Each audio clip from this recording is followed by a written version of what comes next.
There is a quiet room in ancient Athens where a man sits among scrolls and instruments, watching a small octopus move across a table. He is not writing yet, he is simply observing. The creature's arms curl and release. Its color shifts from gray to rust to sand. It explores a piece of shell with what looks like curiosity or perhaps calculation. The man makes a note. Not a grand proclamation, just a detail. The suckers on the arms, the way the eye follows his finger. This is how philosophy begins for him, not with the heavens or the eternal forms, but with this living thing before him, with what is actually here.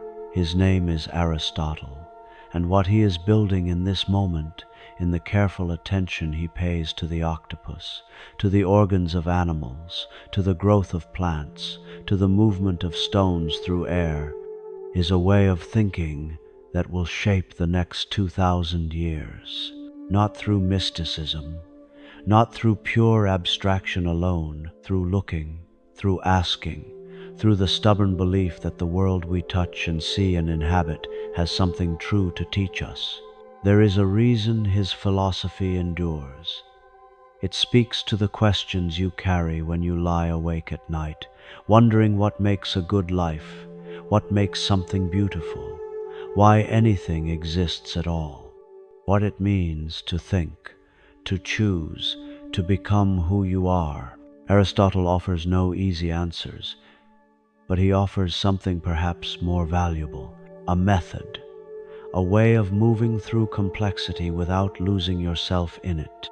Tonight, as you rest, you will walk through the architecture of his thought, not as a student memorizing doctrines, but as a mind encountering another mind across centuries. You will see how he took the wisdom of his teacher Plato and reshaped it, how he invented formal logic and gave us the tools to think clearly, how he examined the soul not as a ghost, but as the life of the body, how he asked what happiness really is and what virtue costs. You will see a man who believed that understanding requires both reason and experience, both abstraction and attention to detail. And perhaps, in the gentleness of his method, in the way he honors both the eternal and the particular, you will find something that quiets the noise. This is not a lecture. It is an invitation to rest in the presence of a mind that looked at everything, from the movements of stars to the structure of tragedy, from the nature of friendship to the physics of change, and asked always the same question: what is it, really? Not what do we wish it to be, not what the poets say, not what tradition hands down. What is it? Let that question be the last thought you carry into sleep, because in the chapters ahead, Aristotle will show you that the pursuit of truth is not cold or distant. It is the most human thing we do, and it begins with something as simple as watching an octopus move. He was born in a small city far from Athens, in a place where the forests were thick and the sea was close. Stagira, a name most people would not remember if not for the boy born there in 384 BCE. His father was a physician to the king of Macedon. This detail matters because Aristotle grew up around the practice of observation, around the art of looking closely at bodies, at symptoms, at the hidden structures beneath the skin. Medicine, in that world, was not separate from philosophy. It was an investigation into nature, into what worked and what did not. When Aristotle was still young, his father died. The boy was sent to Athens, the brightest city in the Greek world, to study. He arrived at the academy, the school founded by Plato, when he was 17. He would stay for 20 years. Imagine that. 2 decades in the presence of one of history's greatest minds. Plato was old by then, his reputation towering.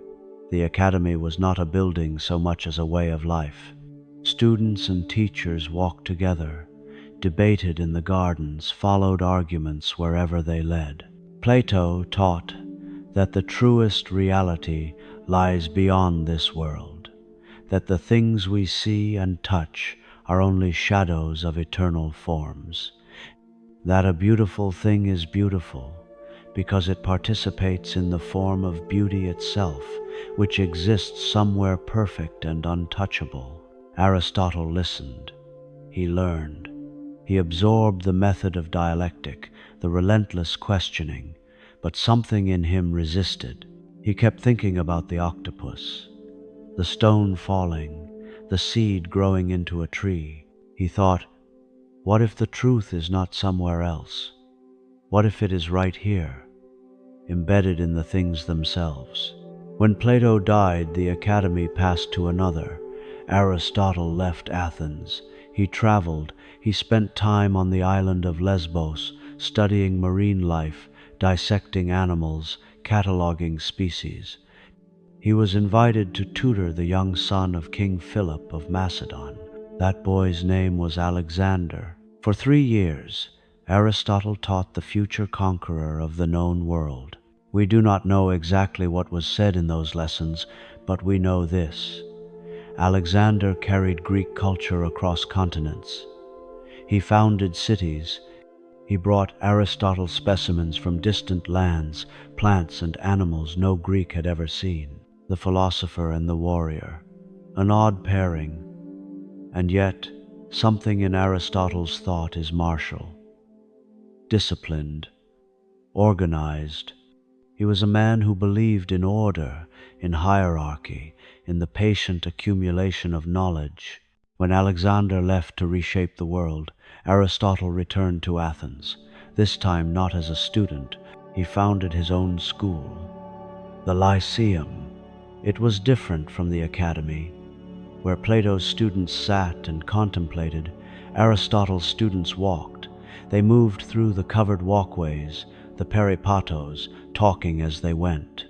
From this habit, they would later be called the peripatetics, the walkers. For 12 years, Aristotle taught there. He lectured in the mornings on technical subjects, logic, physics, metaphysics. In the afternoons, he gave public talks on ethics, politics, rhetoric. He built a library. He gathered maps and manuscripts and specimens. He organized knowledge itself. But the world outside was not kind to him. When Alexander died suddenly, far away in Babylon, anti-Macedonian sentiment surged in Athens. Aristotle, with his ties to the Macedonian court, was accused of impiety. He had seen what Athens did to those it accused. Socrates had been executed. Aristotle was not interested in martyrdom. He left the city, saying he would not let Athens sin twice against philosophy. He died a year later, in 322 BCE, in his mother's family home. He was 62. His will was gentle. He freed his slaves. He asked that his bones and his wife's bones be buried together. He made provisions for his children and his students, and then he was gone. But his manuscripts remained. Thousands of pages, lectures, notes, observations, arguments. They were passed down, copied, lost, rediscovered. They traveled to the Islamic world, were translated into Arabic, commented upon by scholars in Baghdad and Cordoba. They returned to Europe in the Middle Ages and became the foundation of university education for centuries. Aristotle became simply the philosopher. When medieval scholars wrote, "the philosopher says," they meant him. His influence is so vast, it is almost invisible now. He gave us the vocabulary we still use: essence, category, potentiality, energy, ethics, politics. Logic as a formal discipline that was his invention. He shaped how we organize knowledge, how we build arguments, how we think about virtue and purpose and the good life. He was wrong about many things. He thought women were defective men. He thought the earth was the center of the universe. He thought the heart was the organ of thought. But he was right about something more important than facts. He was right that we can understand the world, that observation and reason together are powerful, that there is order in nature, even if we have to work to see it. And he was right that philosophy is not an escape from life, it is a tool for living.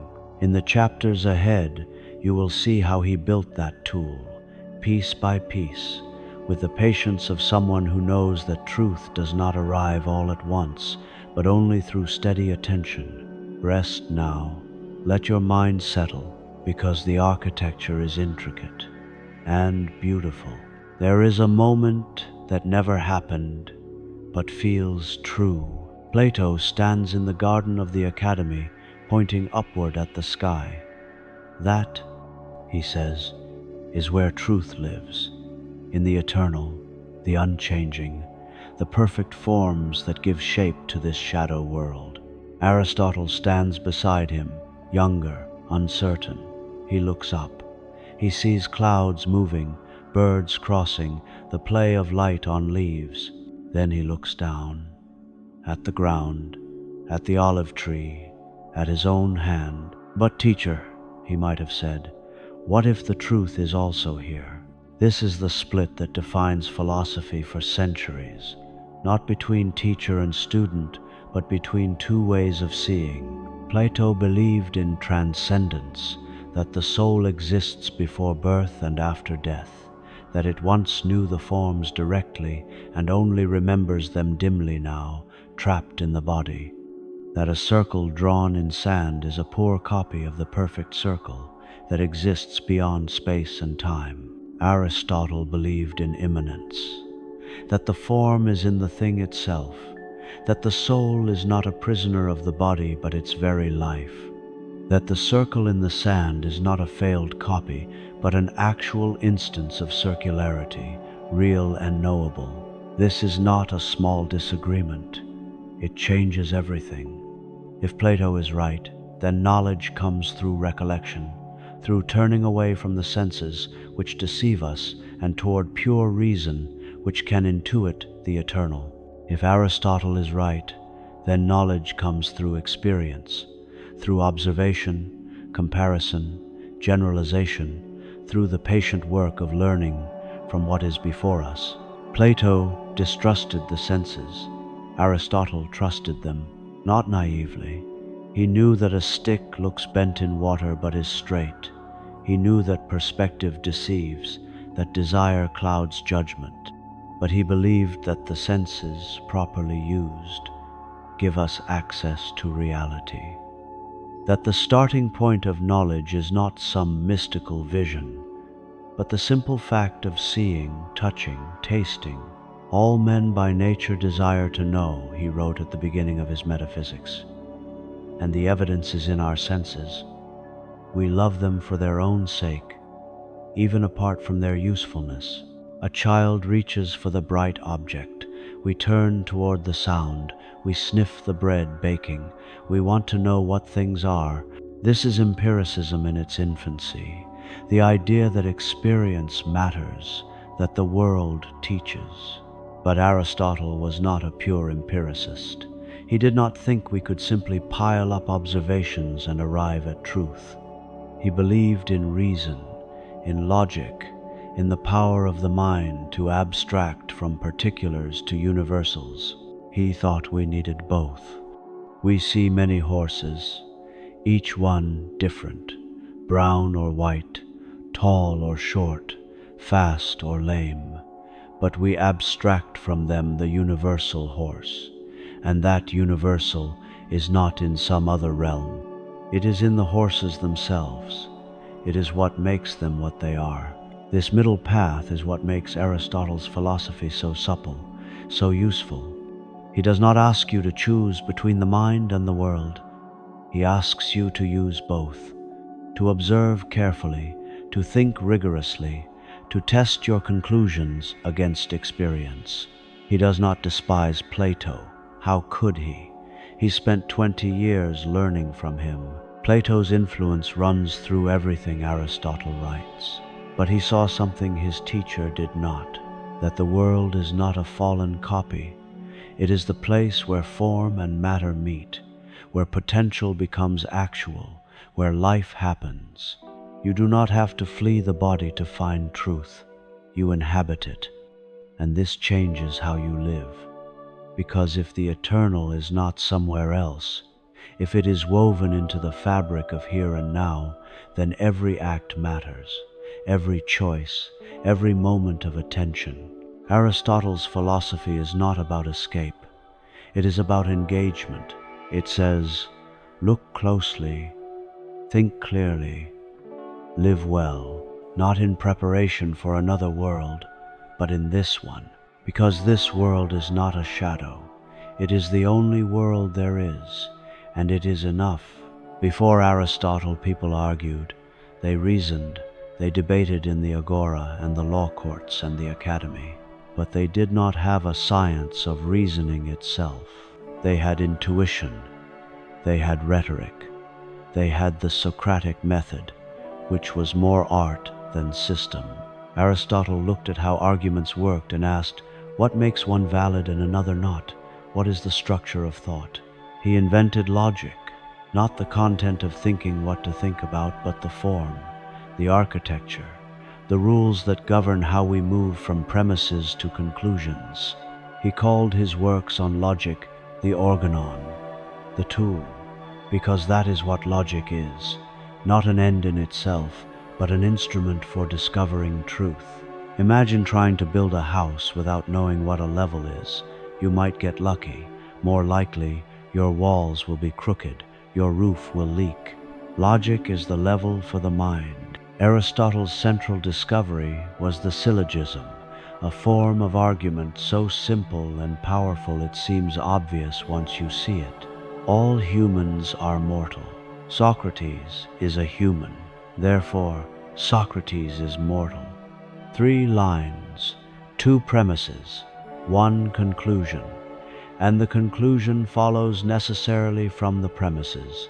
If the premises are true, the conclusion must be true. This is deductive reasoning in its purest form. But notice what Aristotle has done. He has separated the form from the content. You could replace humans with mammals, Socrates with this dolphin, mortal with warm-blooded, and the structure remains valid. All A are B, C is A, therefore C is B. This is abstraction in action. He has found the skeleton beneath the flesh of argument. He went further. He catalogued the different forms a syllogism can take. Some are valid, some are not.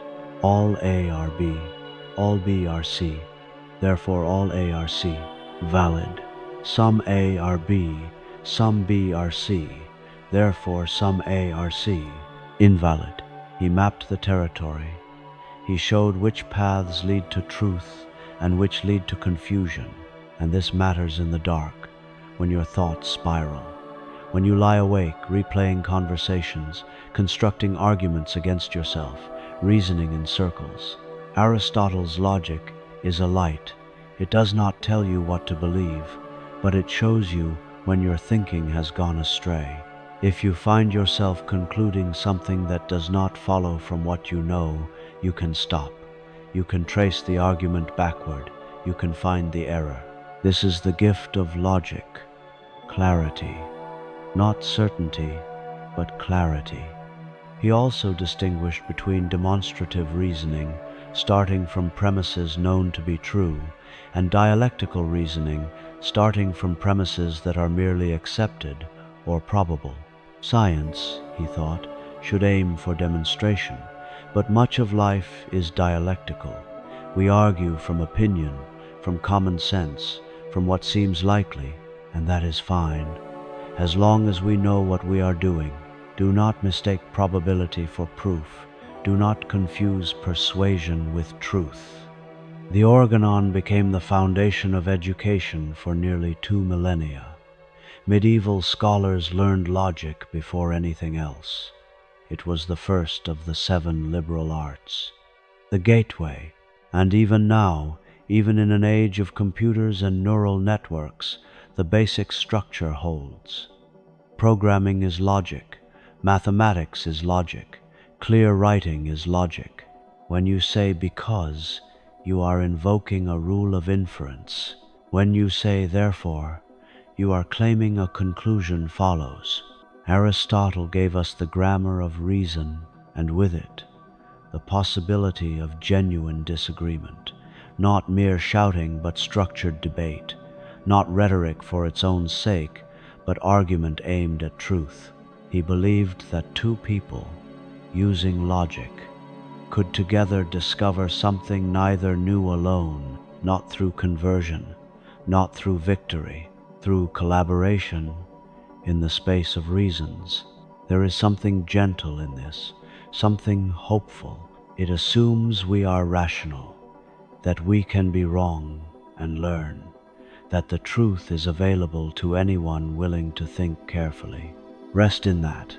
Let the elegance of syllogism quiet the noise, because once you see the structure, once you understand the rules, the chaos of thought becomes navigable, and navigation is the first step toward arrival. You open your eyes in the dark. You see nothing at first, then shapes, then the familiar objects of your room. What are you seeing? Aristotle would say, you are seeing substances and their properties. The chair, its brownness, its being in the corner, its hardness, these are not the same kind of thing. The chair is. It exists in itself. It is a substance. Its brownness is not a thing. It is a quality of the thing. It does not exist on its own. There is no free-floating brownness. There is only this brown chair, that brown table. This distinction seems small, but it is the beginning of Aristotle's entire metaphysics. He asked, in how many ways can we say something is? And he found 10 answers, 10 categories, 10 fundamental ways of being: substance, quality, quantity, relation, place, time, position, state, action, passion. Every true statement, he thought, predicates one of these of a subject. Socrates is a man, substance. Socrates is wise, quality. Socrates is 5 feet tall, quantity. Socrates is taller than Plato, relation. Socrates is in the market, place. Socrates is lecturing now, time. Socrates is sitting, position. Socrates is armed, state. Socrates is teaching, action. Socrates is being questioned, passion, in the sense of being acted upon. This is how language maps onto reality, how we carve up the world in speech. But substance is primary. Everything else depends on it. A quality must be the quality of something. A quantity must be the quantity of something. A relation requires relata. You cannot have tallness without a tall thing. You cannot have redness without a red object, but you can have a thing without particular qualities. The chair could be green instead of brown. It would still be a chair. So substance is what persists through change, what can gain and lose properties and still be itself. You wake in the morning. You are older than you were yesterday by 1 day. You have slept, so your state has changed. Perhaps you have moved, so your place is different, but you are still you. You are the substance. The rest are predications. This matters because it grounds identity.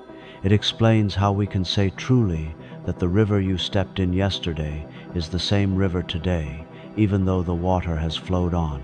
The substance, the river itself, persists. But there is a puzzle here, and Aristotle knows it. What exactly is the substance? Is it the matter, the form, the combination? If you disassemble the chair into planks and nails, do you still have a chair? The matter is there, but the form is gone, and without the form, it is not a chair, it is a pile of wood. So substance is not just matter, it is formed matter, matter organized in a certain way. This leads Aristotle to one of his deepest insights, that form is more real than matter, that what makes a thing what it is not its stuff but its structure, its principle of organization. The bronze is shapeless until it is formed into a statue. The wood is merely wood until it is formed into a chair. Form is the actuality. Matter is the potentiality. And this is the beginning of everything. Because once you see that substances are composites of form and matter, you can see how change is possible, how things can become without ceasing to be. The seed is potentially a tree. It becomes a tree when the form of the tree is actualized in the matter. The child is potentially an adult.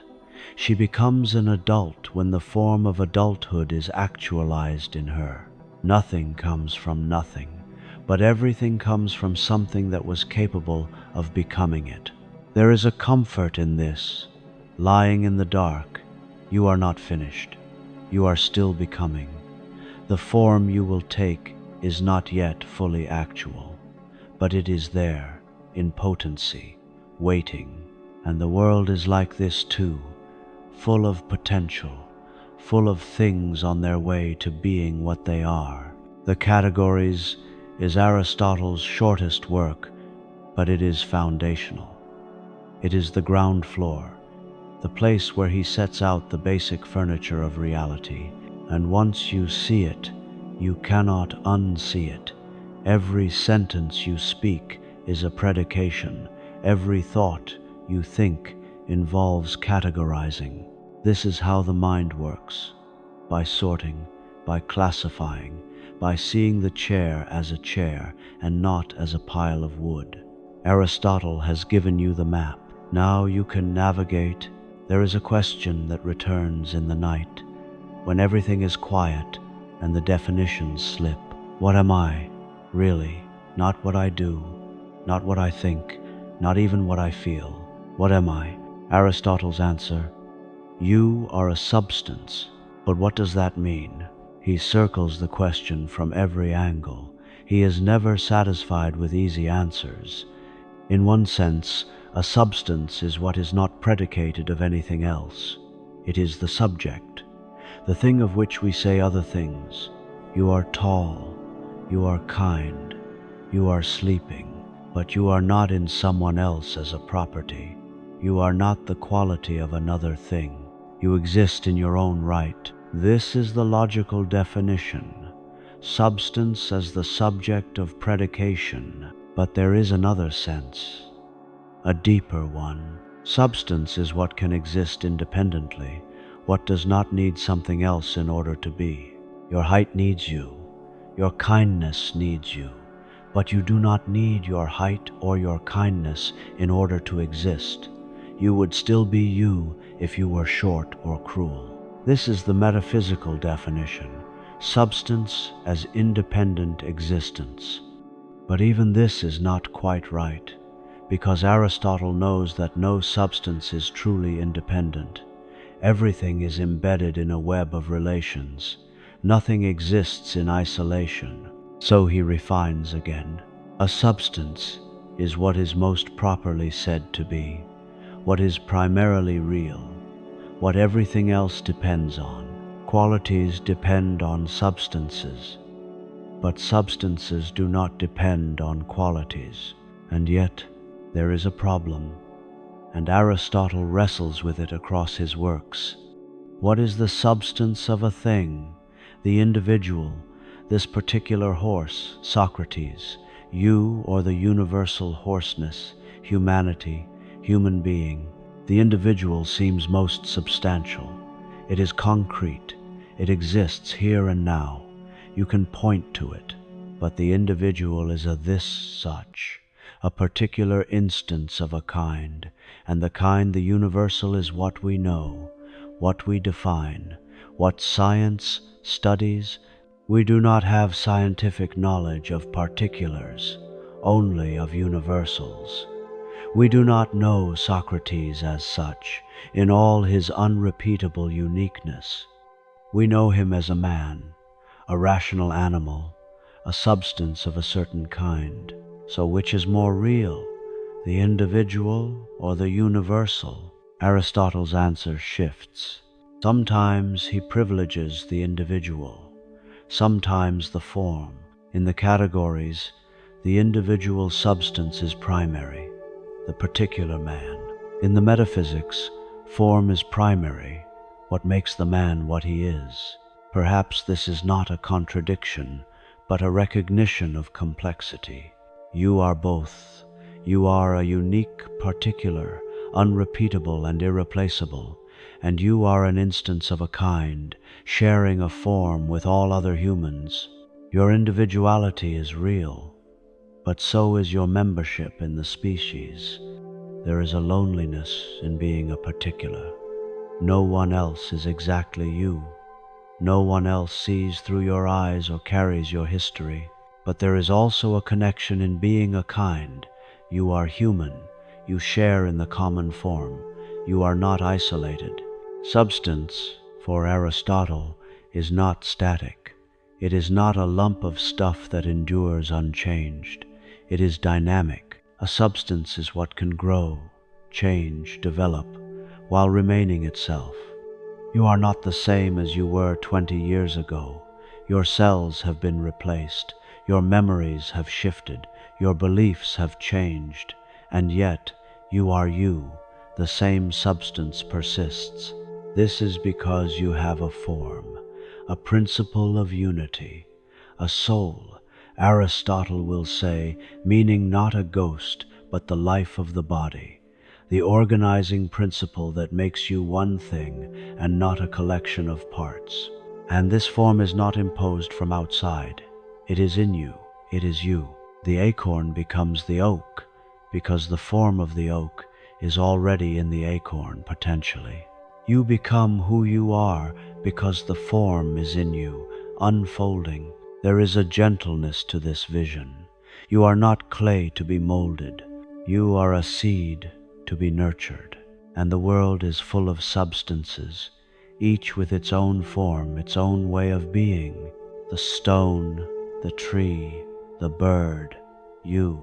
Each is real. Each is a center of existence. Aristotle's world is not a machine. It is not a flux of atoms. It is a community of substances, each striving toward its own perfection. And you are one of them, particular, real, becoming. Rest in that. Let the weight of substance ground you. You are not a phantom, not a shadow, not a dream. You are. There is a block of marble in the sculptor's studio. What is it? One answer. It is stone. Just stone. Another answer. It is a statue. Not yet, but potentially. Aristotle saw both. And in seeing both, he solved one of philosophy's oldest puzzles. How can anything change? How can the not yet existing come to exist? Parmenides said it could not, that what is, and what is not. There is no middle ground, no becoming. Change is an illusion. Plato tried to escape this by positing two realms, the realm of being, eternal and unchanging, the realm of becoming, where things participate imperfectly in the forms. Aristotle said, there is one realm, this one, and change is real, but it is not a movement from non-being to being. It is a movement from potential being to actual being. The marble is potentially a statue. When the sculptor carves, the potential becomes actual. The seed is potentially a tree. When it grows, the potential becomes actual. You are potentially wise. When you learn, the potential becomes actual. This distinction, potentiality and actuality, dunamis and energia, is Aristotle's most powerful conceptual tool. It explains change without denying the stability of being. The bronze is not a statue, but it is capable of becoming one. The capacity is real. The potentiality is a mode of being. And when the statue is made, the bronze does not cease to be bronze. It becomes actual bronze in the form of a statue. Nothing is lost, nothing appears from nowhere. There is only the unfolding of what was already possible. This is not just abstract metaphysics. It changes how you see yourself. You are not finished. You are in process, always. Everything you could become is already in you, as potential, not as a blueprint dictating the outcome, but as a range of possibilities. The child is potentially literate. She becomes literate through teaching and practice. The potential was real. Not all creatures can learn to read, but it required actualization. The student is potentially skilled. She becomes skilled through training. The potential was there, but it had to be developed. You are a landscape of potentialities. Some have been actualized. You can walk, speak, think. You learned these. You brought them from potency to act. Others remain dormant. You could learn a language, master an instrument, develop a virtue. The capacity is in you. It has not yet been realized. And this means you are not determined, but neither are you infinite. You are bounded by your nature, your form. A human can become literate, but not photosynthetic. An acorn can become an oak, but not a rose. Potentiality is directed. It aims at a specific actuality, and actuality is the fulfillment, the telos, the end. The seed exists for the sake of the tree. The potential is for the sake of the actual. This is why Aristotle says that actuality is prior to potentiality. Not in time the seed comes before the tree, but in essence, in definition, in value. We define the potential by reference to the actual. We say the seed is potentially a tree because we know what a tree is. And the actual is better than the potential. The tree is the perfection of the seed. The statue is the perfection of the marble. Completion is better than incompletion. Actuality is better than mere potentiality. But, and here is the subtle point, potentiality is necessary. Without it, there is no change, no growth, no learning, no life. The fully actual is unchanging. It has no potentiality left. It is complete. Aristotle will say that God is pure actuality, no potentiality, no change, eternal and perfect. But everything else in the cosmos is a mixture, partly actual, partly potential, always in motion, always becoming. And this is not a deficiency, it is the structure of created being. You are always both, actual in some ways, potential in others. You have become what you are, and you can become more. There is a peace in this. You are not static, but you are not chaotic either. You are a process with direction, a movement from potency to act, from what you might be to what you are. And tomorrow, when you wake, you will be slightly more actual than you were today. Some potential will have been realized, some capacity expressed. This is growth. This is life, the unfolding of form in matter, the making actual of what was possible. And the journey is not random, it has a destination. You are going somewhere, even if you do not yet know where. In the workshop, a table stands half finished. Why does it exist? Aristotle would say, you need 4 answers, 4 causes. Not causes in the sense of what pushed it into existence, causes in the sense of explanations, reasons, the because. First, the material cause. What is it made of? Wood, oak, perhaps, cut and planed and sanded. The matter is the substrate, the stuff that receives the form. Without wood, there is no table. The material sets limits. You cannot make a table from water or air. The matter must be suitable. Second, the formal cause. What is it? A table, not a chair, not a sculpture, a flat surface on legs, meant for work or dining. The form is the essence, the definition, the structure that makes it what it is. This is what the craftsman has in mind, the blueprint, the idea guiding the work. Third, the efficient cause. What made it? The carpenter, her hands, her tools, her labor. The efficient cause is the agent, the source of motion, the origin of change.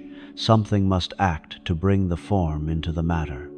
The wood does not spontaneously become a table. It must be shaped. Fourth, the final cause. What is it for?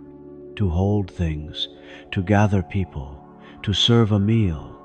The final cause is the purpose, the end, the telos. The table exists for the sake of something beyond itself, and this purpose guides the design. A dining table is not shaped like a workbench. Form follows function. These are the four causes, and Aristotle insists that to fully understand anything, you need all four. Modern science tends to focus on efficient causes. What brought this about? What was the prior event in the chain? But Aristotle thought this was insufficient, incomplete. You cannot understand the table by knowing only that the carpenter built it. You must also know what she built it from, what she was building, and why. And this framework applies to everything, not just artifacts, but natural things. Why does the acorn grow into an oak? Material cause, the substance of the seed, its cells and nutrients. Formal cause, the form of the oak, the structure encoded somehow in the acorn. Efficient cause, the processes of germination, cell division, growth. Final cause, the mature oak. The acorn exists for the sake of becoming a tree. This last one, the final cause, is controversial. It suggests teleology, that nature acts for ends, that there is purpose in the world, not just mechanism. Modern science rejected this, and perhaps rightly, for inanimate things. The rock does not fall for a purpose. It falls because of gravity. But Aristotle was thinking mostly about living things, and here teleology is harder to dismiss. The heart beats for the sake of circulating blood. The lungs breathe for the sake of oxygenation. The seed grows for the sake of reproducing. Even if we explain these processes mechanistically, genes, proteins, cellular machinery, the why question remains. Why does the organism have this machinery? What is it for? Evolution gives an answer. Because organisms with functioning hearts survived and reproduced. Purpose is retrospective, not prospective, not a plan, but a pattern selected over time. Aristotle did not have evolution, but he saw that living things act as if they have goals, and he thought this was a fact about them, not a projection from us. Nature does nothing in vain, he said. There is order, there is function, there is a fittingness to things. The bird has wings for flying, the fish has gills for breathing underwater. The human has a rational soul for thinking. This is not to say that nature is conscious, or that it designs, only that natural processes are directed toward ends, and those ends are part of the explanation. You exist because of material causes, your body, your genes, your cells, because of efficient causes, your parents, the processes of growth and development, because of formal causes, the structure of a human being, the organization that makes you you, and because of final causes, you exist for something, not in the sense of a cosmic plan imposed from outside, but in the sense that human life has ends toward which it naturally tends. Health, knowledge, friendship, flourishing, These are not arbitrary. They are built into what it means to be human. And this is why ethics is possible, why we can ask what a good life is, because there is a human function, a human telos. The knife is good if it cuts well. The eye is good if it sees clearly. The human is good if she lives well, if she fulfills her nature, if she actualizes her potential. And that actualization is not just any random outcome, it is the one her form points toward. This is the deep structure, 4 causes, 4 ways of explaining, 4 dimensions of understanding. And when you understand something fully, you see all 4. You see what it is made of, what it is, what brought it about, and what it is for. This is wisdom, not just knowledge of facts, but knowledge of causes. And in the quiet, you can apply this to yourself. What are you made of? Body, matter, cells. What are you? A human being, rational, social. What made you? Your parents, your experiences, your choices. What are you for? That is the question that lingers. And Aristotle's philosophy is, in part, an extended answer.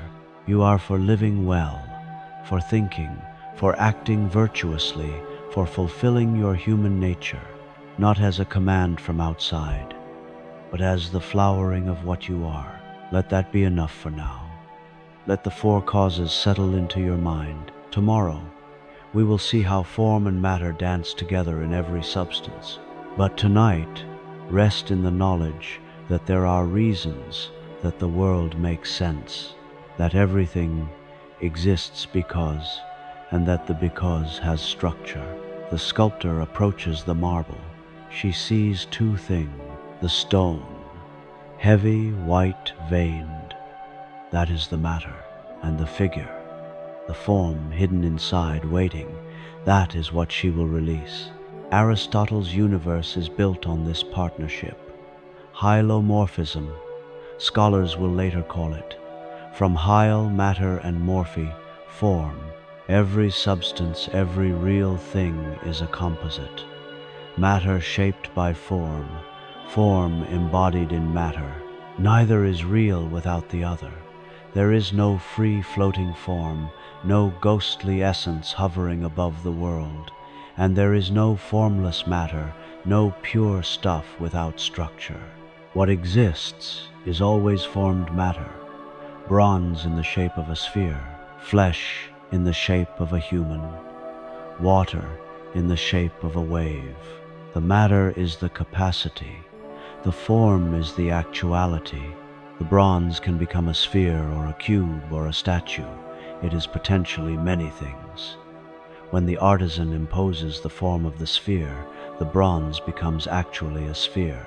But notice, the bronze does not cease to be bronze. It is still bronze. But now it is bronze with the form of a sphere. The form is not a layer on top of the matter. It is not a paint on the surface. It is the organization, the structure, the principle that makes the matter what it is. Remove the form, and you no longer have a sphere. You have a lump of metal. This applies to everything. The table is wood in the form of a table. The tree is matter in the form of a tree. You are matter in the form of a human, and the form is what persists through change. The child grows into an adult. The matter changes. The cells are replaced, but the form remains.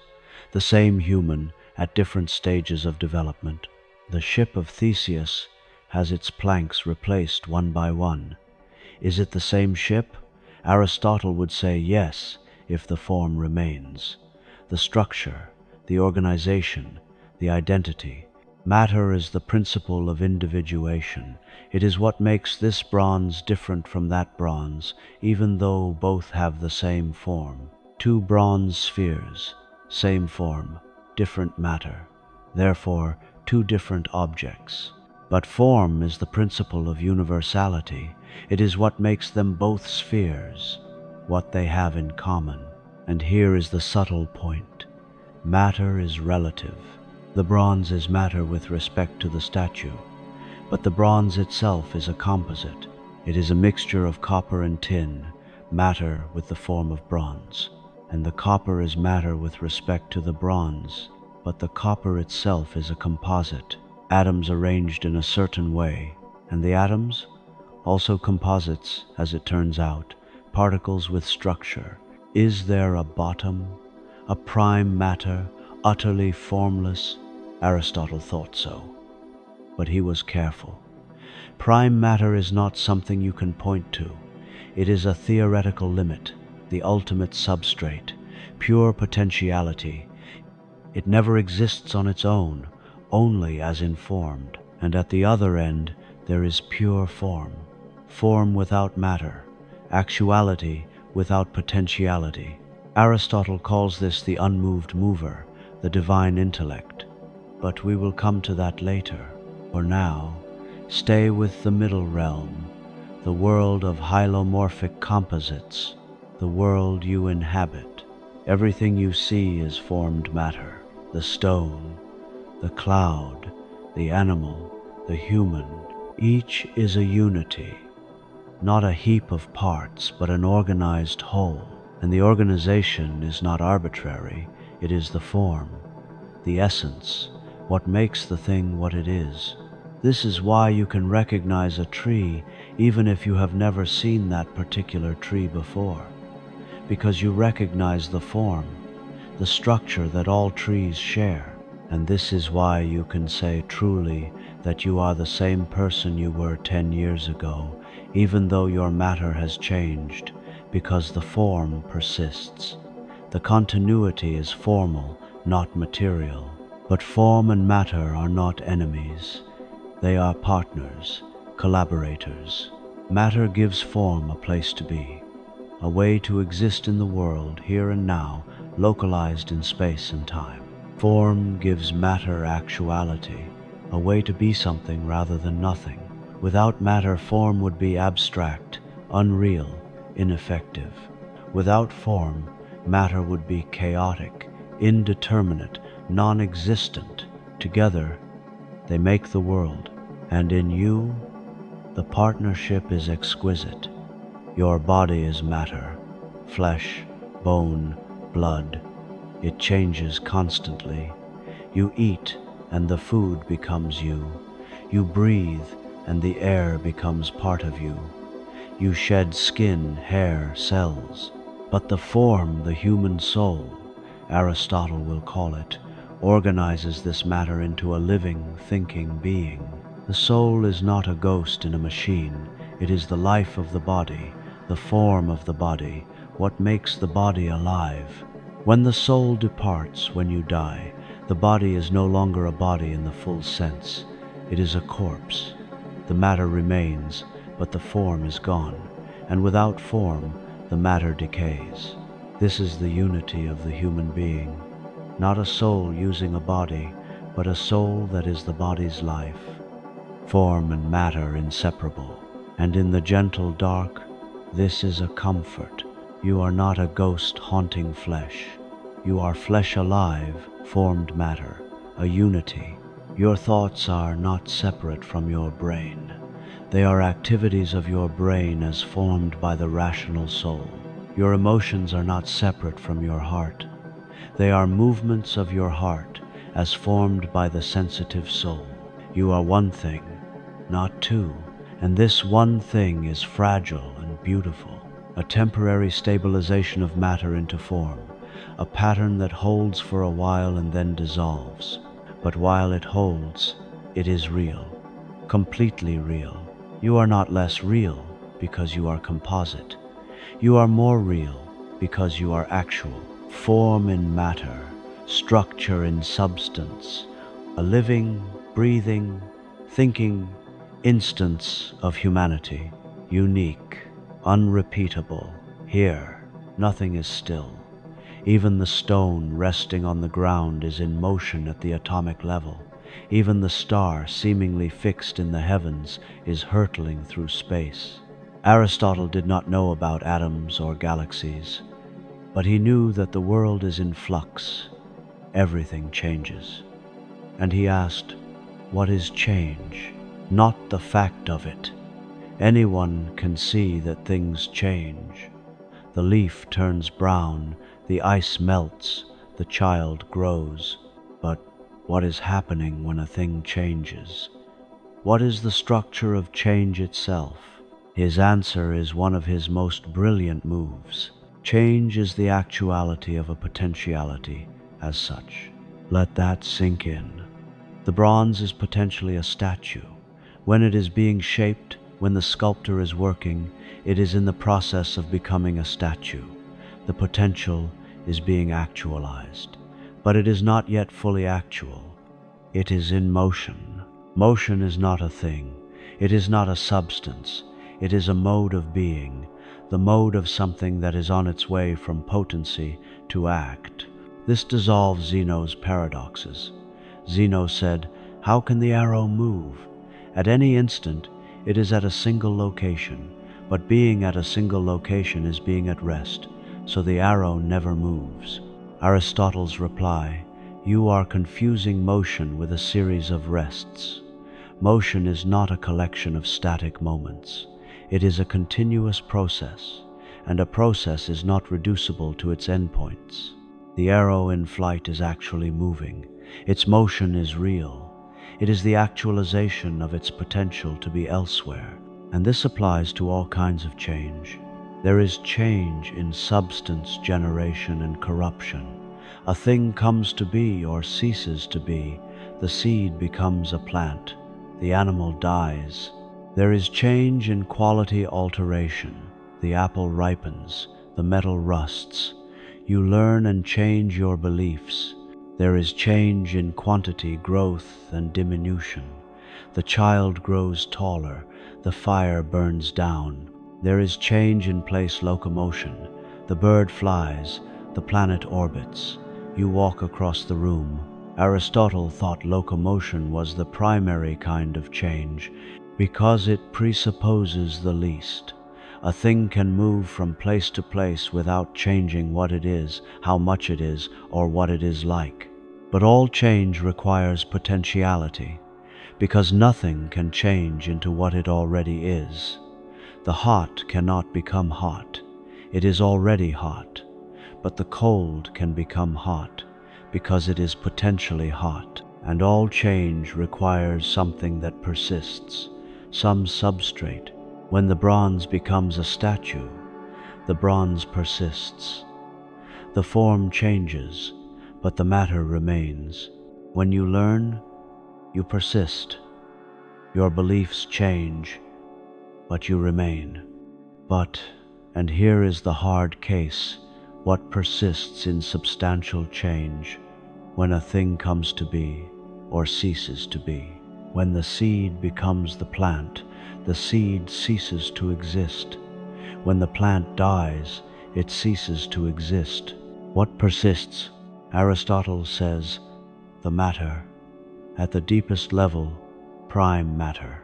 But this is less satisfying, because prime matter is not a thing you can point to. It is a theoretical posit. Perhaps it is enough to say something persists, some potentiality in the material substrate. The seed contains the potential for the plant. When the plant actualizes, the seed is gone, but the matter that was the seed is now the plant. This is transformation, not mere rearrangement, but the emergence of a new substance, and it happens all the time, in the natural world, in your body, in your mind. You are not the same as you were, and yet you are. The form persists through qualitative change, the matter persists through substantial change, and the individual persists through both as a trajectory through time. You are a process, a continuous becoming, not a static object but a dynamic pattern, and the world is like this too.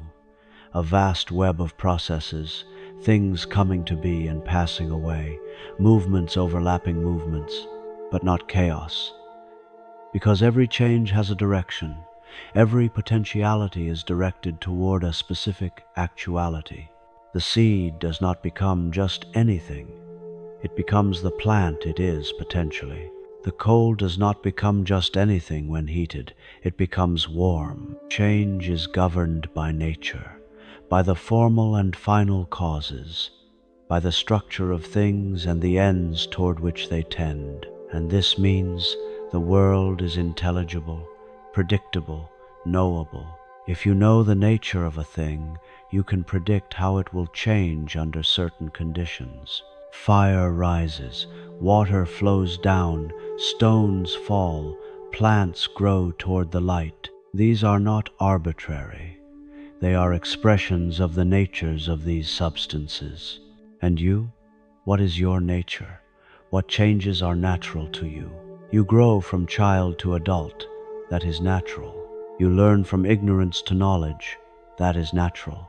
You move from potentiality to actuality in countless ways, physically, intellectually, morally, and the direction is not random. It is toward your telos, your end, your fulfillment. Aristotle's universe is a place where change is not mere flux, it is development, unfolding, the realization of potential. And you are part of that. You are changing right now as you rest. Your cells are regenerating, your memories are consolidating, your mind is processing. You are in motion, always, until you are not. And that final cessation death is also a change, a return of the organized to the disorganized, the actual to the potential, the form to the matter. But not yet, not tonight. Tonight, you are alive, in motion, becoming, and that is enough. Every change has a cause, something that brings it about. The sculptor moves the chisel, the wind moves the leaves, the desire moves the hand. But what moves the mover? The sculptor was moved to sculpt by a desire. The desire was moved by a perception of beauty. The perception was moved by the object perceived. Trace any chain of motion backward, and you face a choice. Either the chain goes on forever, an infinite regress, or it terminates in something that moves without being moved. Aristotle rejects the infinite regress, not on logical grounds alone, but on metaphysical ones. If every mover is moved by another, then there is no first cause. And without a first cause, he thinks, there is no motion at all. Imagine a chain hanging in the air, link by link, infinitely upward. What holds it up? Nothing. So it falls. The chain needs a support, a first link attached to something stable. So there must be an unmoved mover, something that causes motion without itself being in motion. But how is that possible? How can something cause change without changing? Aristotle's answer is as strange and beautiful as anything in philosophy. The unmoved mover moves by being loved, not by pushing or pulling, not by will or intention, but by being the object of desire and thought. Think of how the beautiful moves you. You see a painting. You do not touch it. It does not push you. But you are moved. You are drawn. You stand before it, changed. Or think of an idea, a truth. Once you understand it, it moves you. It shapes your thoughts. But the truth itself does not change. It does not act. It simply is. The unmoved mover is like this. It is pure actuality, no potentiality, no change, no motion. It is eternal. It cannot have come to be, because coming to be is a change. It cannot pass away for the same reason.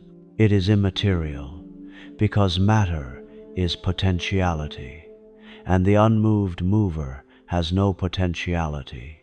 It is thought thinking itself, noesis noesios, the activity of pure intellect, contemplating its own nature. It does not know the changing world, because to know changing things is to change.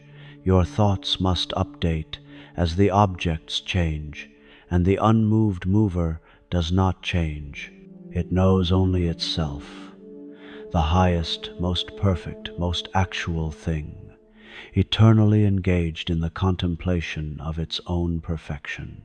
And this self-contemplation is bliss, pure happiness, Eudaimonia, in its fullest sense. The unmoved mover does nothing. It does not create the world that would be an action, a change. It does not govern the world that would require attention to the world, which changes. It simply is, perfectly, eternally, beautifully. And the world moves toward it, like a lover toward the beloved. The heavens revolve eternally, driven by the desire to imitate the perfection of the unmoved mover as closely as possible. The stars cannot think, they cannot contemplate, but they can move in perfect circles, regular, eternal, unchanging in their patterns. And beneath the heavens, everything else moves in its own way, striving toward its own perfection, ultimately drawn by the same principle. The seed grows toward the tree, the child matures into the adult, the student seeks knowledge, the virtuous person seeks the good. All motion is ultimately desire, and all desire is ultimately for the good, and the good, in its most perfect form, is the unmoved mover. This is not the God of the Bible. It is not personal. It does not love you back. It does not listen to prayers or intervene in history. It is the logical terminus of Aristotle's system, the necessary being, the one thing that is fully actual, fully real, fully itself. And yet, there is something moving about it. To think that at the center of the cosmos is not power or will but thought, contemplation, the pure activity of understanding. To think that the first cause is not a force but a beauty, something that moves by attraction rather than compulsion. To think that the highest good is not doing but being, not creating but contemplating. This is a strange vision for modern ears. We are used to gods who act, who care, who intervene, or we are used to a universe with no God at all, just matter and energy and law. Aristotle offers something in between, a cosmos that is not random but not controlled, that has direction but not design, that moves toward an end but not by command. A cosmos where the highest thing does nothing and yet is the cause of everything. You do not have to believe this. Aristotle's theology is alien to most religious traditions, and science has moved beyond it. But there is something to learn here. That motion is not just mechanical, that there are different kinds of causation, that desire and love and beauty are as real as forces and particles, and that the highest life, the life most like the unmoved mover, is the life of contemplation, of thought, of understanding, not because it is commanded, but because it is fulfilling, because it is the actuality of what we are at our best. In the silence, imagine it. The unmoved mover, eternal, unchanging, thinking itself, pure light, pure form, pure act, and the whole cosmos spinning around it, drawn by its perfection, each thing seeking in its own way to become what it can be. You are part of that motion. Your desire to understand, to grow, to be better, these are not random. They are your participation in the cosmic striving toward the good. You are moved by beauty, by truth, by the good. And though you change and the unmoved mover does not, you are connected by the same principle, the movement from potential to actual, from incompleteness to completion, from what you are to what you might be. And what you might be, at your highest, is a thinker, a contemplator, someone whose life is spent in the activity of understanding. That is the human telos, the human likeness to the divine, not power, not wealth, not pleasure, thought, and in thought, a kind of eternity, a participation, however brief, in the life of the unmoved mover. Rest in that. Let the image settle. Tomorrow, we will see how Aristotle organizes being itself into a great hierarchy. But tonight, know that you are part of the motion, and the motion has meaning. There is an order to reality, not imposed from outside, but intrinsic, woven into the fabric of what is. Aristotle sees this order everywhere, in the heavens, where the stars move in perfect circles, in nature, where each species has its place and function, in the soul, where reason should govern passion. He calls this the great chain of being, though he does not use that phrase that comes later, but the idea is his. At the top, the unmoved mover, pure actuality, pure form, pure thought. Below that, the celestial spheres, the heavens, eternal but moving, made of a fifth element, ether, which has no contrary and cannot change except in place.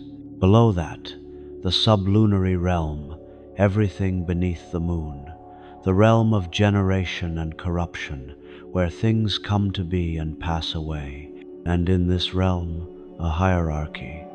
The inanimate, earth, water, air, fire, each with its natural place and natural motion. Earth falls, fire rises, each seeks its proper location in the cosmos. The living, first, plants. They have the nutritive soul, the capacity to grow, to nourish themselves, to reproduce, but no sensation, no movement. Then, animals. They have the sensitive soul, the capacity to perceive, to feel pleasure and pain, to move toward what they desire and away from what they fear, but no reason. Finally, humans. The rational animal, we have all three: the nutritive soul, the sensitive soul, and the rational soul. The capacity to think, to abstract, to grasp universals, to know truth. This is the scala naturae, the ladder of nature. And it is not just descriptive, it is evaluative. Higher is better, more form, less matter, more actuality, less potentiality, more life, less inertness. Aristotle is not a materialist. He does not think everything is made of the same stuff, just arranged differently. He thinks there are real qualitative differences, that the life in a plant is different in kind, not just degree, from the chemical processes in a stone, that the thought in a human is different in kind from the sensation in an animal. Form is what makes the difference, and some forms are higher, richer, more perfect than others. This can sound troubling to modern ears. Hierarchy implies domination. It has been used to justify all sorts of horrors: slavery, colonialism, the subjugation of women and animals. But Aristotle is not saying that higher beings have the right to exploit lower ones. He is saying that higher beings have more complex natures, more capacities, more ways of flourishing, and with more capacities come more responsibilities. The human can live like a plant, eating, growing, reproducing, or like an animal, sensing, feeling, desiring, but we can also live as rational beings, thinking, knowing, choosing, and the properly human life is the one that actualizes the highest capacity, the rational soul. This is our function, our ergon, what distinguishes us. The knife's function is to cut. The eye's function is to see. The human's function is to reason. And just as a good knife is one that cuts well, a good human is one who reasons well, who lives according to reason. This is the foundation of Aristotle's ethics, that there is a human nature, and that a good life is one that fulfills that nature. But we are not isolated individuals. We exist in a web of relationships, a structure, the household, the village, the polis. Each is a natural community serving natural needs. The household provides for material needs, food, shelter, reproduction. The village provides for trade and mutual aid. The polis provides for the good life, not just life, but life lived well, life according to virtue. And within each level, there are roles, hierarchies, some natural, some conventional. Aristotle thinks the hierarchy between ruler and ruled is natural, that some people are better suited to govern and others to be governed. He is wrong about this in ways that have caused immense suffering. We will return to this when we discuss his politics. But the underlying insight is not entirely wrong, that communities need structure, that roles exist, that not all arrangements are equally good. The question is, what makes a hierarchy just? And Aristotle's answer is function. The ruler should rule for the sake of the ruled, not for personal gain. The father should care for the family. The king should serve the polis. When hierarchy serves the common good, it is natural. When it serves only the powerful, it is corrupt. And the highest form of community, the polis, exists not just for survival, but for the best life, for virtue, for the actualization of human potential. This is why Aristotle says the human is a political animal, not because we form groups, many animals do that, but because we form communities aimed at the good, communities where we can develop virtue, practice justice, engage in rational discourse. Alone, you cannot be fully human. You need others, not just for material support, but for moral and intellectual development. You learn virtue by seeing it practiced. You refine your thinking by conversing.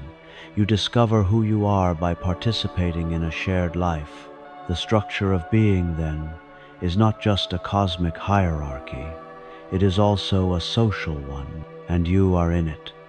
Somewhere in the middle, above the irrational, below the divine, capable of both reason and passion, both virtue and vice. Your task is to actualize the higher, to let reason govern desire, to choose the good even when it is hard, to participate in the life of the community, contributing to the common good.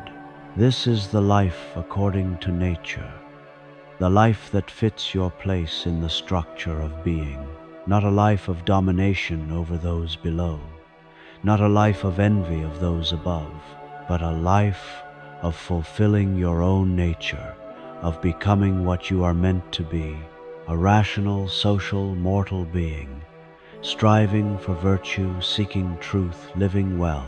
And in that striving, there is dignity, there is meaning, because you are part of the order, not randomly, but fittingly.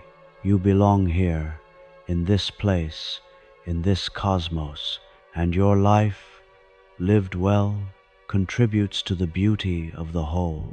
Rest in that belonging. Let the structure hold you. You are not adrift. You are woven into the fabric of reality. And the fabric is strong. In the dark, you can think of your friend. She is not here. She may be across the city, across the world, but you can think of her. How?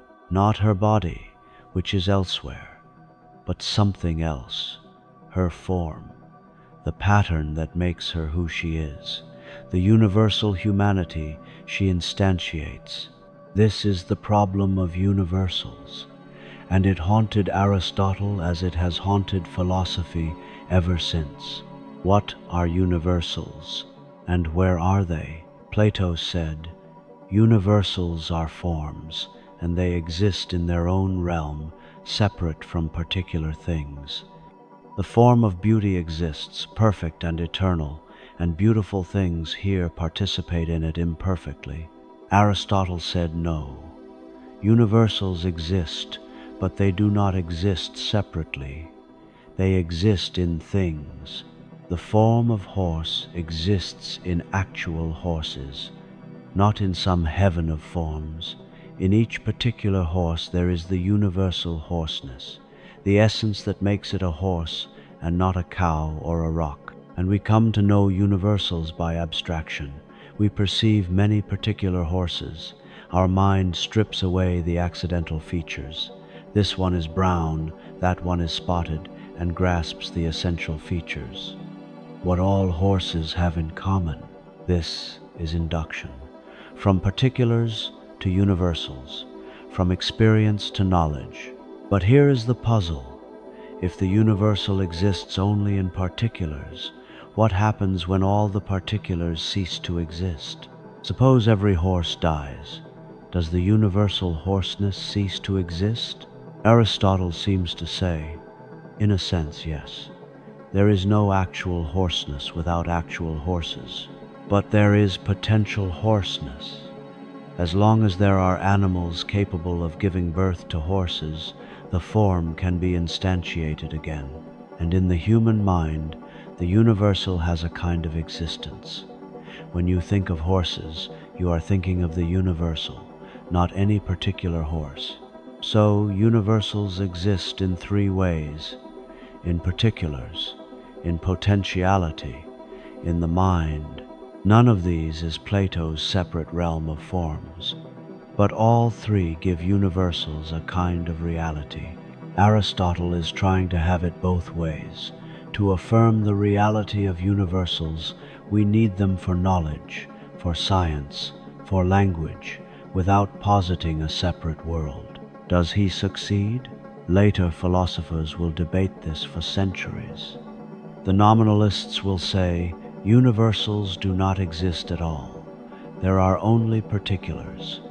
Horse is just a word we use for convenience, not a real thing. The realists will say, universals do exist, and Aristotle was wrong to deny them a separate existence. The conceptualists will say, universals exist only in the mind, as concept. Each position has its problems, but Aristotle's insight remains valuable, that we do abstract, that we do grasp what is common in the different, that knowledge is of universals, even though experience is of particulars. You see this tree, this particular oak, but you know it as an oak. You classify it. You recognize it as an instance of a type, and this is not arbitrary. The oak really is an oak. Its form really is the form of an oak, not an elm or a pine. The universal is real, but it is real in the concrete, in the actual, in the here and now. This is Aristotle's middle path, and it shapes his entire philosophy. It is why he can do science, why he can classify animals, study their organs, compare species, because the universal, the species, the genus is real and knowable. It is why he can do ethics, why he can talk about the human good, because there is a universal human nature, not just a collection of individuals, but a form we all share. It is why language works, why horse refers, because the word picks out a real universal instantiated in many particulars. And it is why you can think, why concepts are possible, because your mind grasps forms, not separate from matter, as Plato thought, but abstracted from matter. You see the red ball, your senses perceive the particular, your intellect abstracts the universal redness, roundness, ballness, and once you have the universal, you can think about all red things, all round things, all balls, even ones you have never seen. This is the power of abstraction, the power of the intellect. It is what makes humans different from animals. Animals perceive particulars. The dog sees this man, this scent, this food, but it does not grasp the universal. It does not think man as such, food as such. Humans do. We think in concepts. We generalize. We theorize, and this is both our glory and our danger. Our glory because it lets us know, lets us understand not just that things are, but why they are. Not just how to survive, but how to live well. Our danger, because we can mistake our abstractions for reality.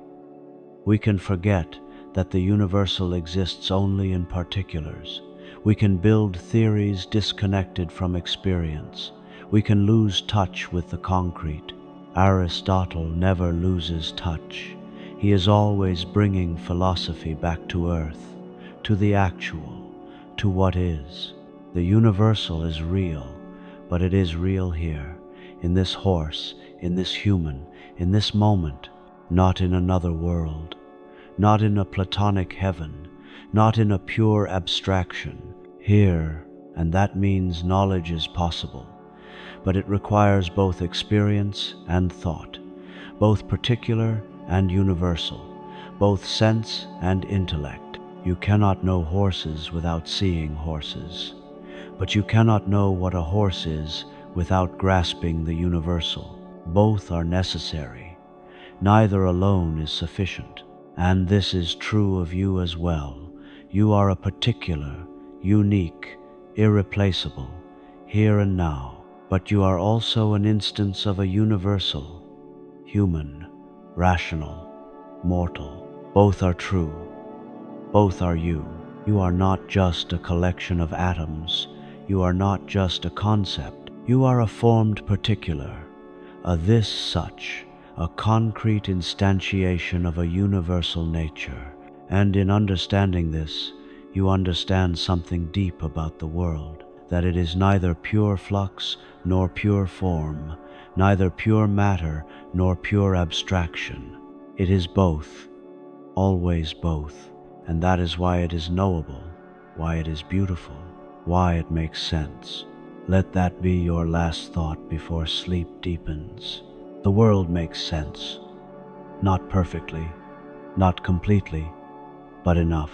Enough to know, enough to live by, enough. The body lies still, the chest rises and falls, the heart beats, blood circulates, but consciousness has faded.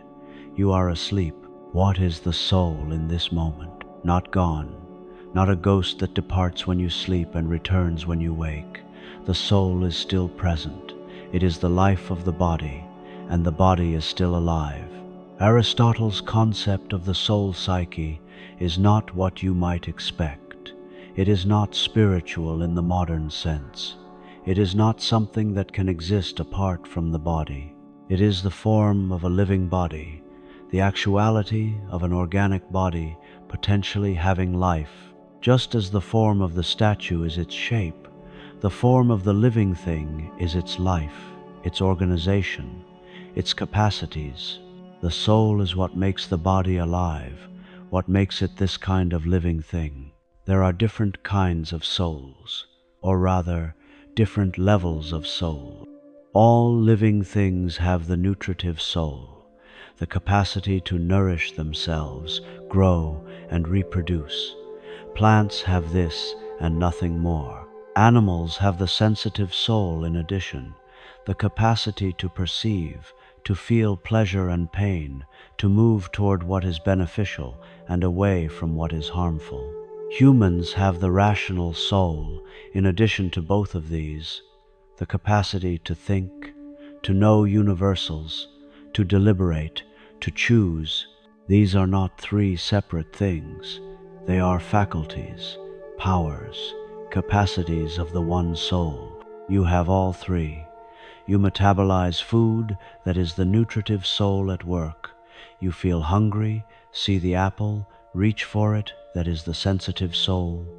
You deliberate about whether to eat it now or save it, that is the rational soul. And they work together. They are integrated. You are not three souls in one body. You are one soul with multiple capacities. The lower faculties are necessary for the higher. You cannot think if you are not alive. You cannot perceive if your body is not functioning. Reason depends on sensation. Sensation depends on nutrition. But the higher faculties are not reducible to the lower. Thought is not just complex sensation. It is a different kind of activity altogether. When you think about a triangle, you are not imagining a particular triangle this size, this orientation. You are grasping the universal, what all triangles have in common, and universals are not physical. They have no size, no location. So the rational soul has something immaterial about it, something that transcends the body. Aristotle is ambiguous about this. Sometimes he seems to say the intellect can exist apart from the body. Sometimes he denies it. Most scholars think he believed that the individual human dies completely. The body decays, the faculties cease. There is no personal immortality. But the active intellect, the capacity for thought in general, might be eternal. Not your intellect, but intellect as such. The divine spark that makes thought possible.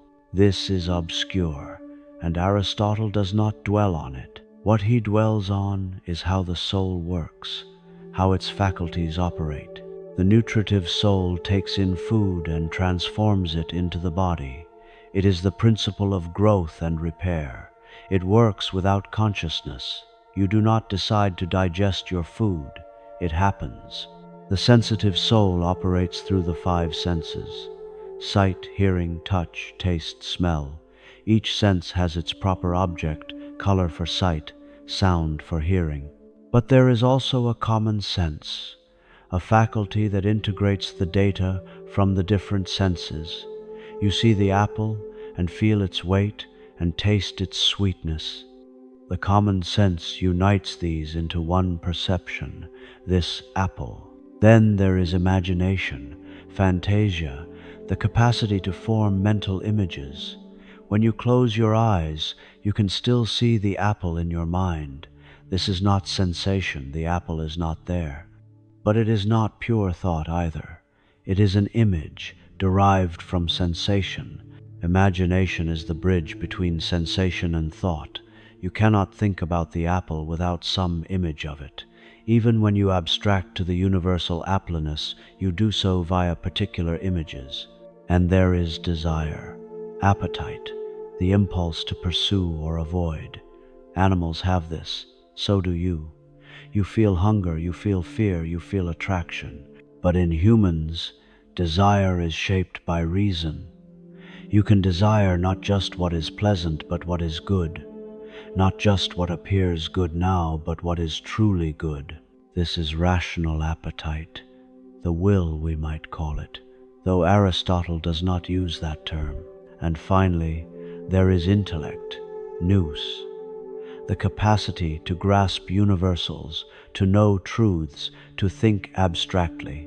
Intellect is passive. In one sense, it receives forms from the world, mediated by sensation and imagination. But it is active in another sense. It abstracts, it judges, it reasons. The active intellect makes the forms actually intelligible. Just as light makes colors actually visible, the active intellect illuminates the forms hidden in the images. And once you grasp a form, once you know what a triangle is, you can think about it at will. You do not need to perceive a triangle to think about triangles. This is the power of the rational soul, to transcend the immediate, to know the universal, to think about what is not present, not even actual. You can think about unicorns even though they do not exist, about the future, which is not yet, about abstract objects, numbers, geometrical figures that are nowhere. This is what makes humans unique.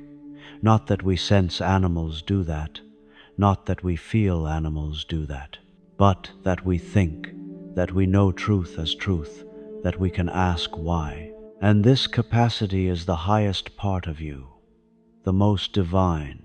When you use it, you are most fully yourself, most fully human, most like the unmoved mover, whose life is pure thought. So the soul is not a ghost.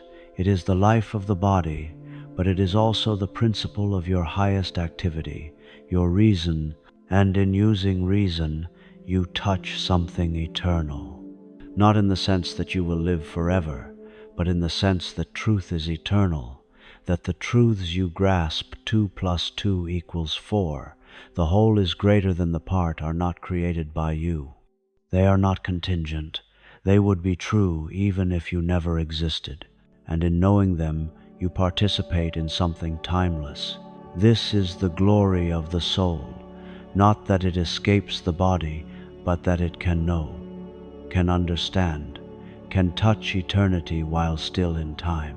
And tonight, as you sleep, your soul is still at work. The nutritive soul repairing your body, the sensitive soul perhaps creating dreams, the rational soul quieting but not gone. You are alive. You are ensouled. You are one thing, body and soul together. And that one thing is beautiful. Rest. Let the faculties rest. They will wake with you, and you will think again, and in thinking, live. The world comes to you through your senses. Light enters the eye, sound vibrates the ear, touch registers pressure on the skin. But what is sensation really? Aristotle's answer: it is the reception of form without matter. The wax receives the impression of the seal. The seal's shape is now in the wax, but the seal itself, the bronze or gold, is not in the wax, only its form. Sensation is like this. The eye receives the form of the color redness without receiving the matter, the red object. The form is transmitted through the medium air for sight and hearing, the object itself for touch and taste, and imprinted on the sense organ. Each sense has its proper object, what it alone can perceive. Sight perceives color, hearing perceives sound, touch perceives temperature, texture, hardness, taste perceives flavor, smell perceives odor. These are the proper sensibles, and the senses are infallible about them. If it looks red to you, then you are seeing red. You might be wrong about what is red. You might think it is an apple when it is a ball. But you are not wrong that you are seeing redness. Then there are the common sensibles, things that can be perceived by more than one sense: shape, size, number, motion, rest. You see the apple's roundness, but you also feel it when you touch the apple. Shape is accessible to both sight and touch. And there are the incidental sensibles, things you perceive not directly but by association. You see Socrates, but strictly speaking, you see a certain shape, a certain color, a certain motion. You identify it as Socrates because you have learned that this combination of sensibles is Socrates. Perception involves more than bare sensation. It involves recognition, judgment, memory. The common sense, the faculty that integrates the data from the different senses, is constantly at work. You do not experience 5 separate streams of sensation. You experience one unified world. You see the apple's redness and feel its roundness and taste its sweetness, and all of these are unified into the perception of one object, this apple. This is not automatic. It is an achievement of the soul, and it can go wrong. You see the stick in water and it looks bent. Your sense of sight is not deceived. It is accurately reporting how the stick appears in water. But your judgment is deceived if you conclude that the stick is bent. Aristotle distinguishes carefully between sensation and belief. Sensation is passive. It simply receives. Belief is active. It judges, interprets, can be wrong. Animals sense. They also have imagination. They can recall images, dream, and they have some ability to recognize objects, to learn. But they do not have the capacity to step back and ask, is this really so? Might I be mistaken? That is the work of reason, and it is uniquely human. You see the mirage. You feel thirsty. You start toward the water, but then you think, wait, I am in a desert. It might be a mirage. You override the impulse. You use reason to critique your senses. This is the role of intellect in perception, not to replace the senses. They are our only access to the world, but to interpret them correctly. And here is the key point. Sensation is the beginning of knowledge, not knowledge itself, but the indispensable starting point. You see many horses. Each time, you receive the form of the horse through your senses. The images accumulate in memory, and eventually the intellect abstracts the universal horseness. This is how we come to know. Not through recollection of a previous life, as Plato thought, but through experience, through the patient accumulation of sensory data and the abstraction of form from matter. All knowledge begins in wonder, Aristotle said, and wonder begins in sensation. The child sees the rainbow and marvels. The adult still marvels, but now also asks, why, how? And the inquiry leads from the particular, this rainbow, to the universal, the nature of light and water, and finally to the principles, the laws of optics. But the foundation is always the same, the rainbow as seen, the particular experience. Without sensation, there is no knowledge. This is why Aristotle insists on observation, on looking closely, on respecting the testimony of the senses. He dissects animals to see how their organs work. He watches embryos develop. He notes the phases of the moon. He catalogues plants. He trusts his eyes. Not naively, he knows they can deceive, but he trusts that, properly used, they give access to reality. And this is the gift of sensation. It connects you to the world. It lets the forms of things enter your soul. It makes you a participant in reality, not a spectator cut off from it. When you see the sunset, the form of the sunset's colors is in you. When you hear the music, the form of the sound is in you. When you touch the beloved, the form of warmth and softness is in you.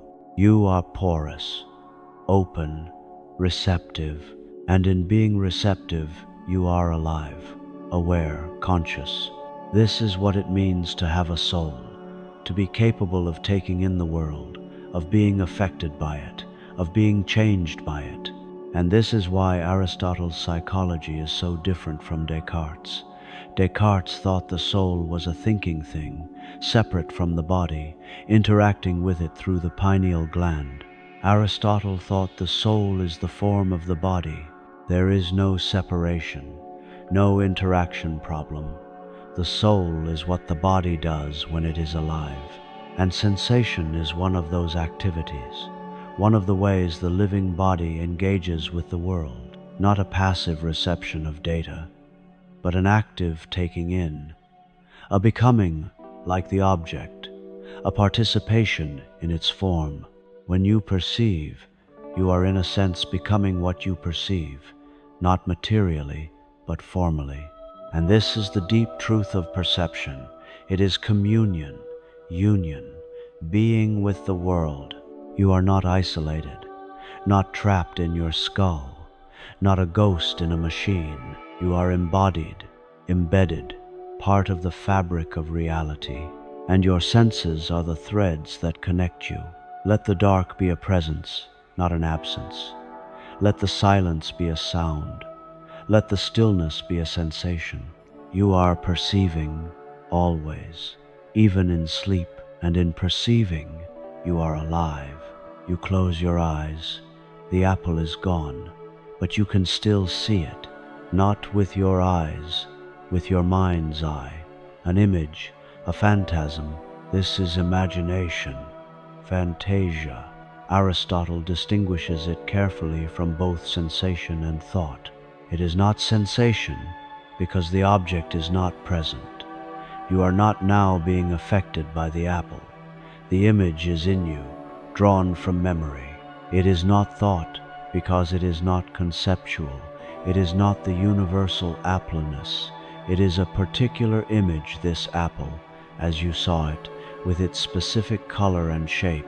Imagination is the capacity to form mental images based on past sensation. It is crucial. Without it, you could not remember, could not dream, could not think about absent things. Animals have imagination. The dog remembers the location of the bone. The bird recognizes the path home. Memory requires some retention of sensory form, and that is what imagination provides. But in humans, imagination does more. It is the bridge to thought. You cannot think about the apple without some image of an apple. Even when you think about the universal appleness, you think through a particular image. You see in your mind an apple, but you use it as a stand-in for all apples. This is the work of the active intellect, to abstract the universal from the particular image. The image is material. In a sense it has shape, color, extension, but the concept is immaterial. It is what all apples have in common, stripped of the particularities. And once you have the concept, you can think about it without the image. You can reason about apples in general, compare apples to oranges, classify fruits, build a science of botany, but the starting point is always the image, always the particular, always the sensory. This is why Aristotle says, "The soul never thinks without a phantasm." Even the most abstract thought, mathematics, metaphysics, logic, depends on imagination. You cannot think about a triangle without imagining one. You cannot think about being without imagining some being. The image is the material for thought, just as matter is the material for form. And this has implications. It means that thinking is an embodied activity. It is not something the soul does independently of the body. It requires the brain, the senses, the imagination. When the body is damaged, thinking is damaged. When you are tired, you cannot think clearly. When you are hungry, your mind wanders.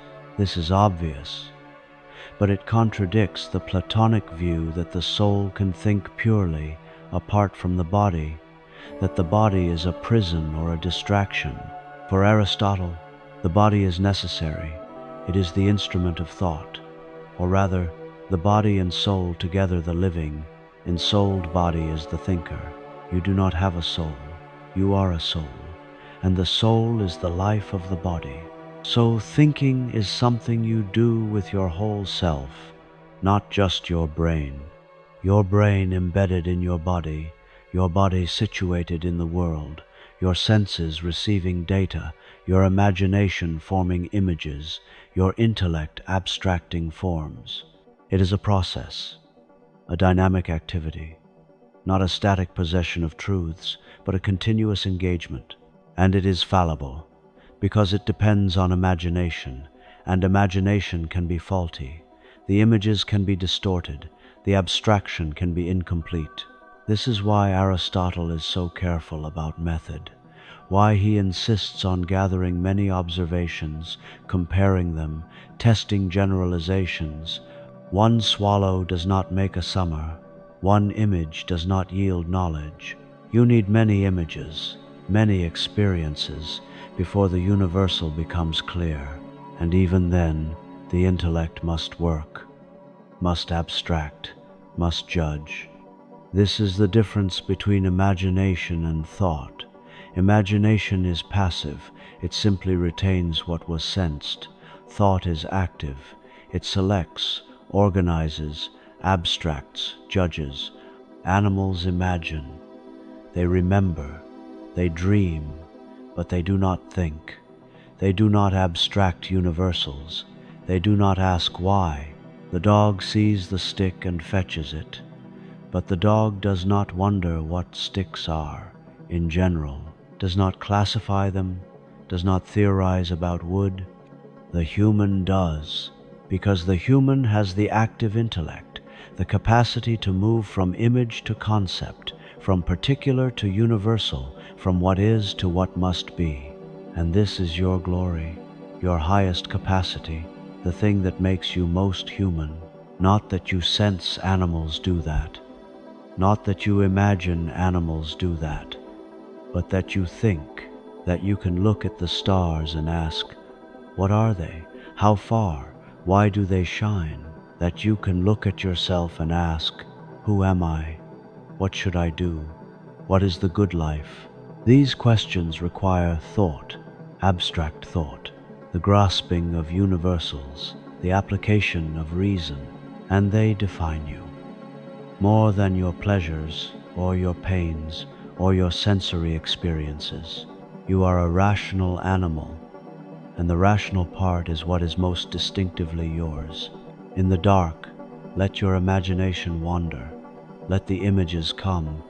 They are not truth, but they are the material of truth. And when you wake, let your intellect work. Let it abstract, organize, judge, because in thinking, you are alive in the highest sense, actualized in the fullest way, not just metabolizing, not just sensing, thinking, and in thinking, you are participating in the divine, because the God, the unmoved mover, is pure thought, thought thinking itself, the highest actuality, and you, in your small way, are doing the same, not perfectly, not eternally, but truly, you are thinking. And in thinking, you are becoming who you are, a knower, a seeker, a being made for truth.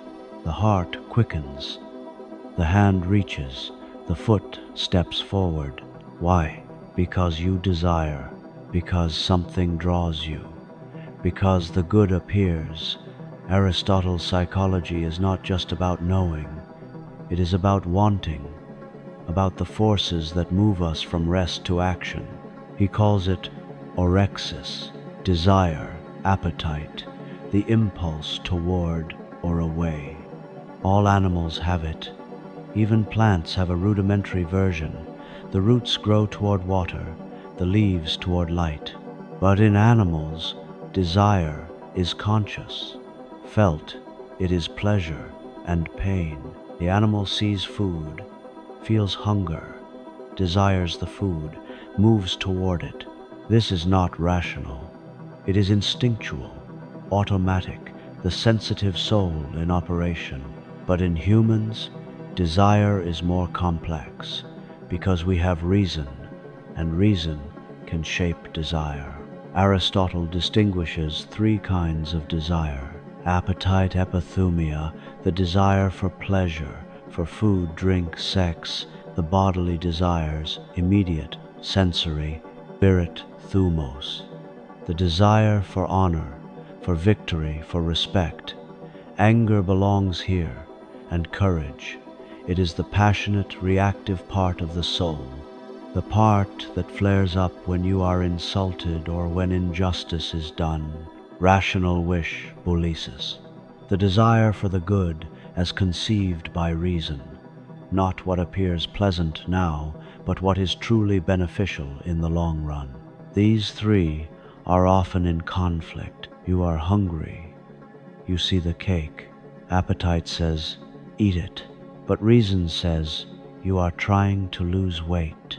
You should not. Spirit might say, you deserve it. You worked hard today. Reward yourself. And the conflict is felt. You are torn, pulled in different directions. This is the human condition. We are not unified. We are a composite, a battlefield. And virtue, Aristotle will say, is about bringing these desires into harmony, training appetite to desire what reason approves, educating spirit to be angry at the right things in the right measure. But we are getting ahead of ourselves. The key point is this: desire is not the enemy. It is not something to be suppressed or denied. It is the source of motivation. Without desire, you would not act. You would have no reason to get out of bed, to eat, to pursue goals. Even rational action requires desire. You decide to study philosophy. Why? Because you desire knowledge. You choose to help a friend. Why? Because you desire to do good. Rational wish is still a desire. It is just a desire informed by reason. So the question is not how to eliminate desire. It is how to have the right desires, to want what is truly good. And this is a matter of education, of habituation, of character. The child is born with appetites, hunger, thirst, the desire for warmth and comfort. These are natural, necessary, but the child can learn to regulate them, to delay gratification, to eat not just what is sweet but what is healthy, to endure discomfort when necessary. And the child can learn to feel spirit appropriately, to be angry at injustice but not at every slight, to be courageous but not reckless. And most importantly, the child can learn to desire the good, to love truth, beauty, justice, to want these things not because they are pleasant, they often are not, but because they are good. This is the work of moral education, to shape desire, to make the good attractive, to align feeling with judgment. And it is hard, because appetite is strong, immediate. It does not wait for reason to deliberate. You see the cake, you want it. Now, reason can say no, but appetite does not care. This is why Aristotle says that moral virtue requires not just knowing the good, but feeling rightly about it. You must desire the good, not grudgingly, not reluctantly, but genuinely, spontaneously. The temperate person does not struggle against appetite. She simply does not desire the cake, or desires it only moderately. Reason and appetite are aligned. The continent person, the one with self-control, does desire the cake, but she resists. She chooses the good against her appetite. This is admirable, but not ideal, because there is still conflict. The ideal is harmony, where you desire what you should, where reason and appetite agree. And this harmony is possible, not by suppressing appetite, but by educating it, by habituation, by practice. If you consistently choose the healthy food, your appetite begins to shift. You start to crave vegetables. The cake becomes less appealing. If you consistently act courageously, your spirit becomes braver. Fear diminishes. Confidence grows. This is the plasticity of desire. It is not fixed. It can be trained. And this is why habit is so important in Aristotle's ethics, because habit shapes desire, and desire shapes action, and action shapes character. You become what you repeatedly do, not just in terms of skill, but in terms of desire. The just person does not merely perform, just acts reluctantly. She desires justice. She is pained by injustice, pleased by fairness. Her feelings are educated. Her desires are rightly ordered. And this is the goal, not to be a robot, coldly executing rational commands, but to be a harmonious whole, where reason guides and desire follows willingly, where you want what you should want and do what you want to do, and what you want to do is good. This is freedom, not the absence of desire, but the alignment of desire with reason. And it is achievable, not easily, not quickly, but through practice, through education, through the cultivation of virtue. In the stillness, feel your desires. Do not judge them, just notice them. The desire for rest, the desire for safety, the desire for meaning, these are not bad. They are part of being human, part of being alive. The question is, are they rightly ordered? Do they serve your flourishing, or do they lead you astray? And that is a question for waking thought, for deliberation, for choice. But tonight, Just rest. Let the desires quiet. Let reason rest too. Because tomorrow is the work of becoming, of aligning, of choosing. Tonight, you simply are, and that is enough.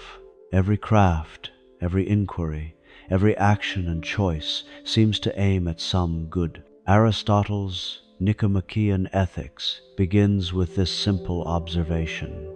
We do things for reasons. We aim at ends. We pursue goals. The doctor aims at health. The general aims at victory. The builder aims at shelter. But why health? Why victory? Why shelter? Because they are good, or because they lead to something good. The doctor heals because health is good, but maybe health is good because it leads to happiness. You cannot work or enjoy life if you are ill. The question becomes, is there some ultimate good, some final end, something we pursue for its own sake and not for the sake of anything else? Aristotle says yes, and he thinks everyone agrees on what it is. Eudaimonia, happiness, flourishing, the good life. Everyone pursues happiness, not pleasure that is one kind of happiness, but not the only kind, not wealth that is instrumental, a means to other ends, not honor that depends too much on others, but happiness itself, the state of living well and doing well, of thriving. This is the highest good, the final end, what we pursue for its own sake and never for the sake of something else. But what is it really? Here Aristotle makes a move that defines his entire ethics. He asks, what is the human function? The knife's function is to cut. A good knife is one that cuts well. The eye's function is to see. A good eye is one that sees clearly. Does the human have a function?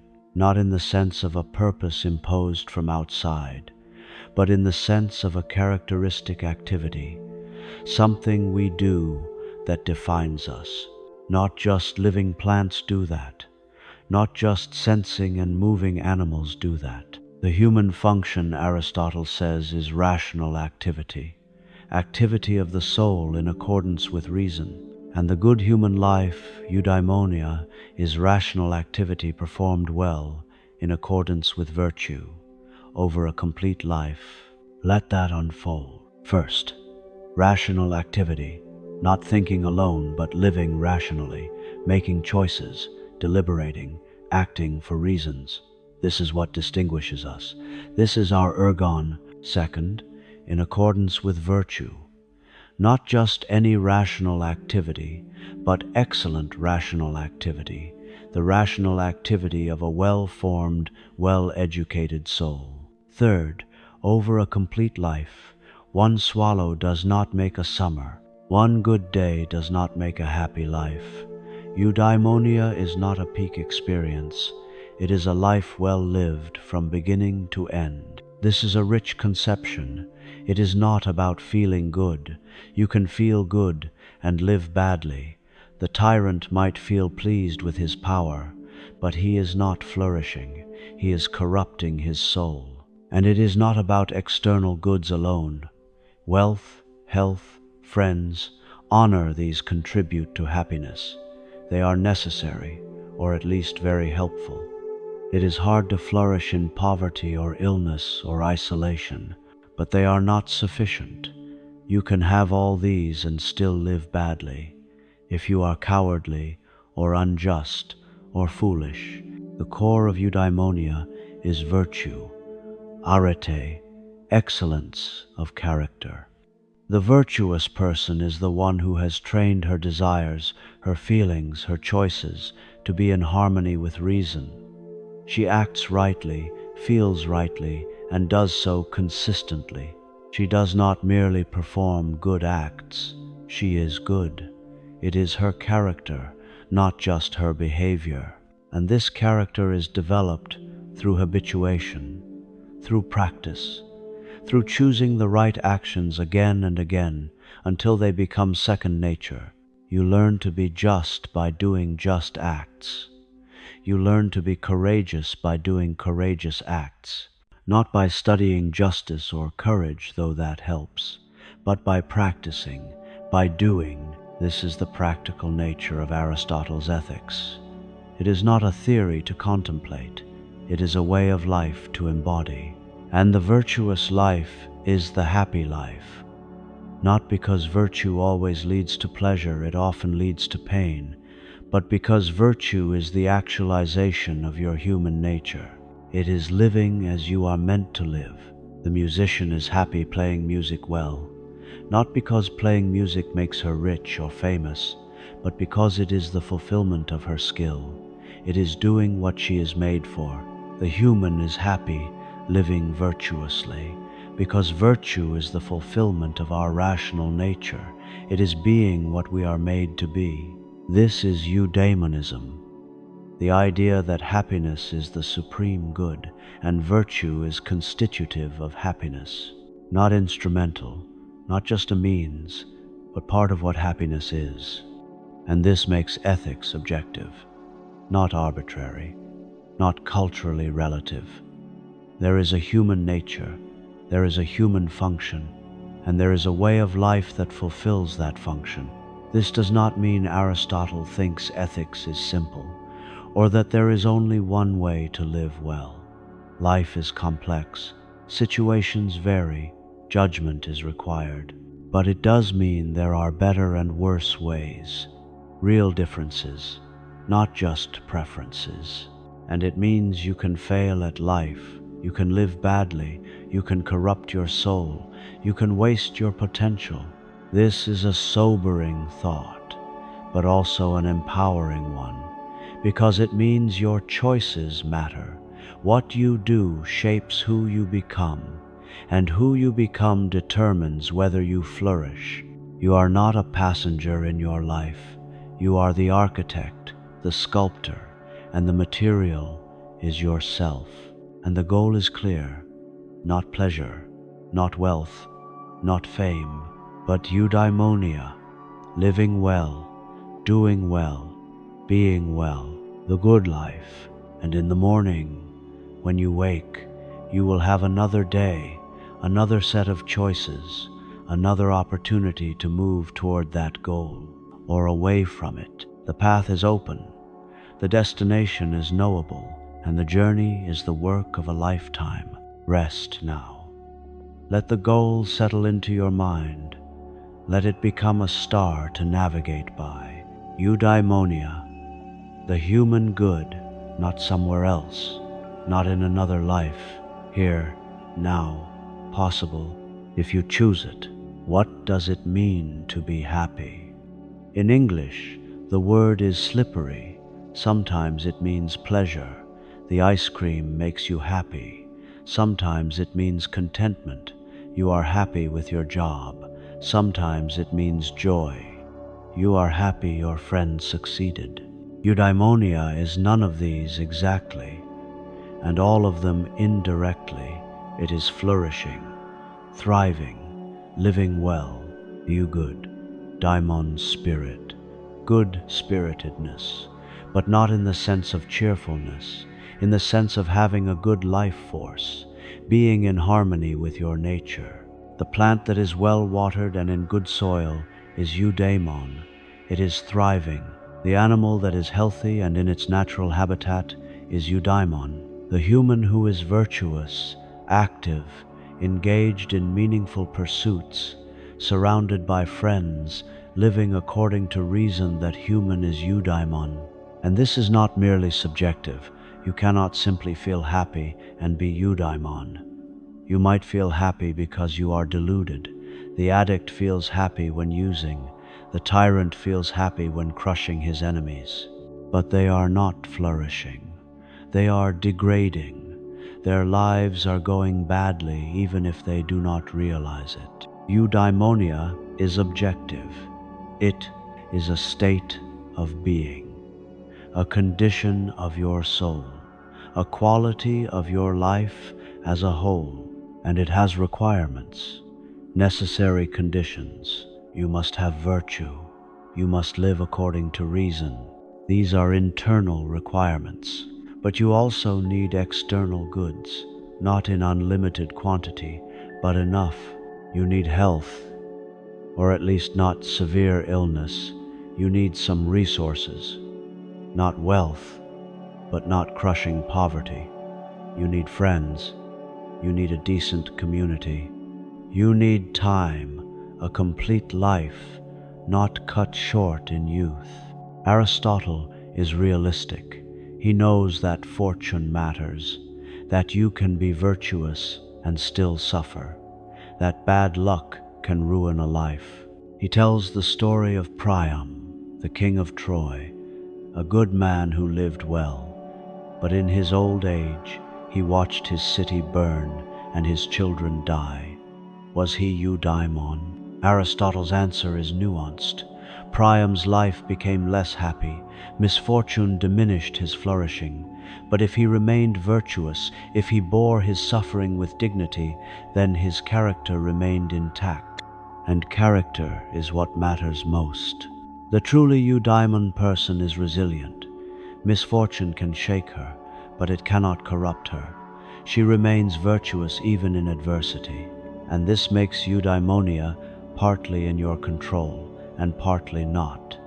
You can choose to be virtuous. You can train your character. You can live according to reason. That is up to you. But you cannot control whether you are healthy, whether you are born into war or peace, whether your loved ones live or die. That is fortune.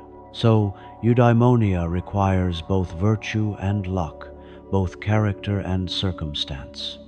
But virtue is primary, because it is the one thing that is truly yours, the one thing that cannot be taken away unless you give it up. And virtue itself brings a kind of happiness, a deep satisfaction, the sense of living rightly, of being who you are meant to be. This is not the pleasure of the senses. It is the pleasure of activity, of functioning well, of excellence actualized. The runner who runs her best race feels this. The craftsman who makes a beautiful object feels this. The thinker who grasps a difficult truth feels this. It is the pleasure of doing what you are good at, doing it well, doing it for its own sake. And the virtuous life is like this. It is the activity of the soul at its best, reason functioning excellently, character expressing itself in action. And this activity is pleasurable, not always, not in every moment, but overall, in the long run. The virtuous person enjoys being virtuous. She does not struggle against herself. She does not regret her choices. She is at peace. This is Eudaimonia, not a peak experience, not a feeling, but a life, a whole life, lived excellently from beginning to end. And it is the highest good, because it is what we all want, ultimately, whether we know it or not. The person who pursues pleasure is really pursuing happiness, but she mistakes pleasure for happiness. The person who pursues wealth is really pursuing happiness, but he mistakes wealth for happiness. Strip away the confusions, and everyone wants the same thing: to live well, to flourish, to be fully human. Eudaimonia, and Aristotle has shown you the path: virtue, reason, activity, a complete life. Not easy, not guaranteed, but possible. And in the dark, you can hold this. You can know that your life has a telos, a goal, a purpose, not imposed from outside, but emerging from within, from what you are. You are a rational animal, made for thinking, choosing, acting well. And when you do these things, when you live according to your nature, you are happy, not because happiness is added to your life, but because this is what happiness is: the actualization of your potential, the fulfillment of your function, the good life. And it is yours to make, tomorrow and every day after, one choice at a time, one act at a time, one step at a time.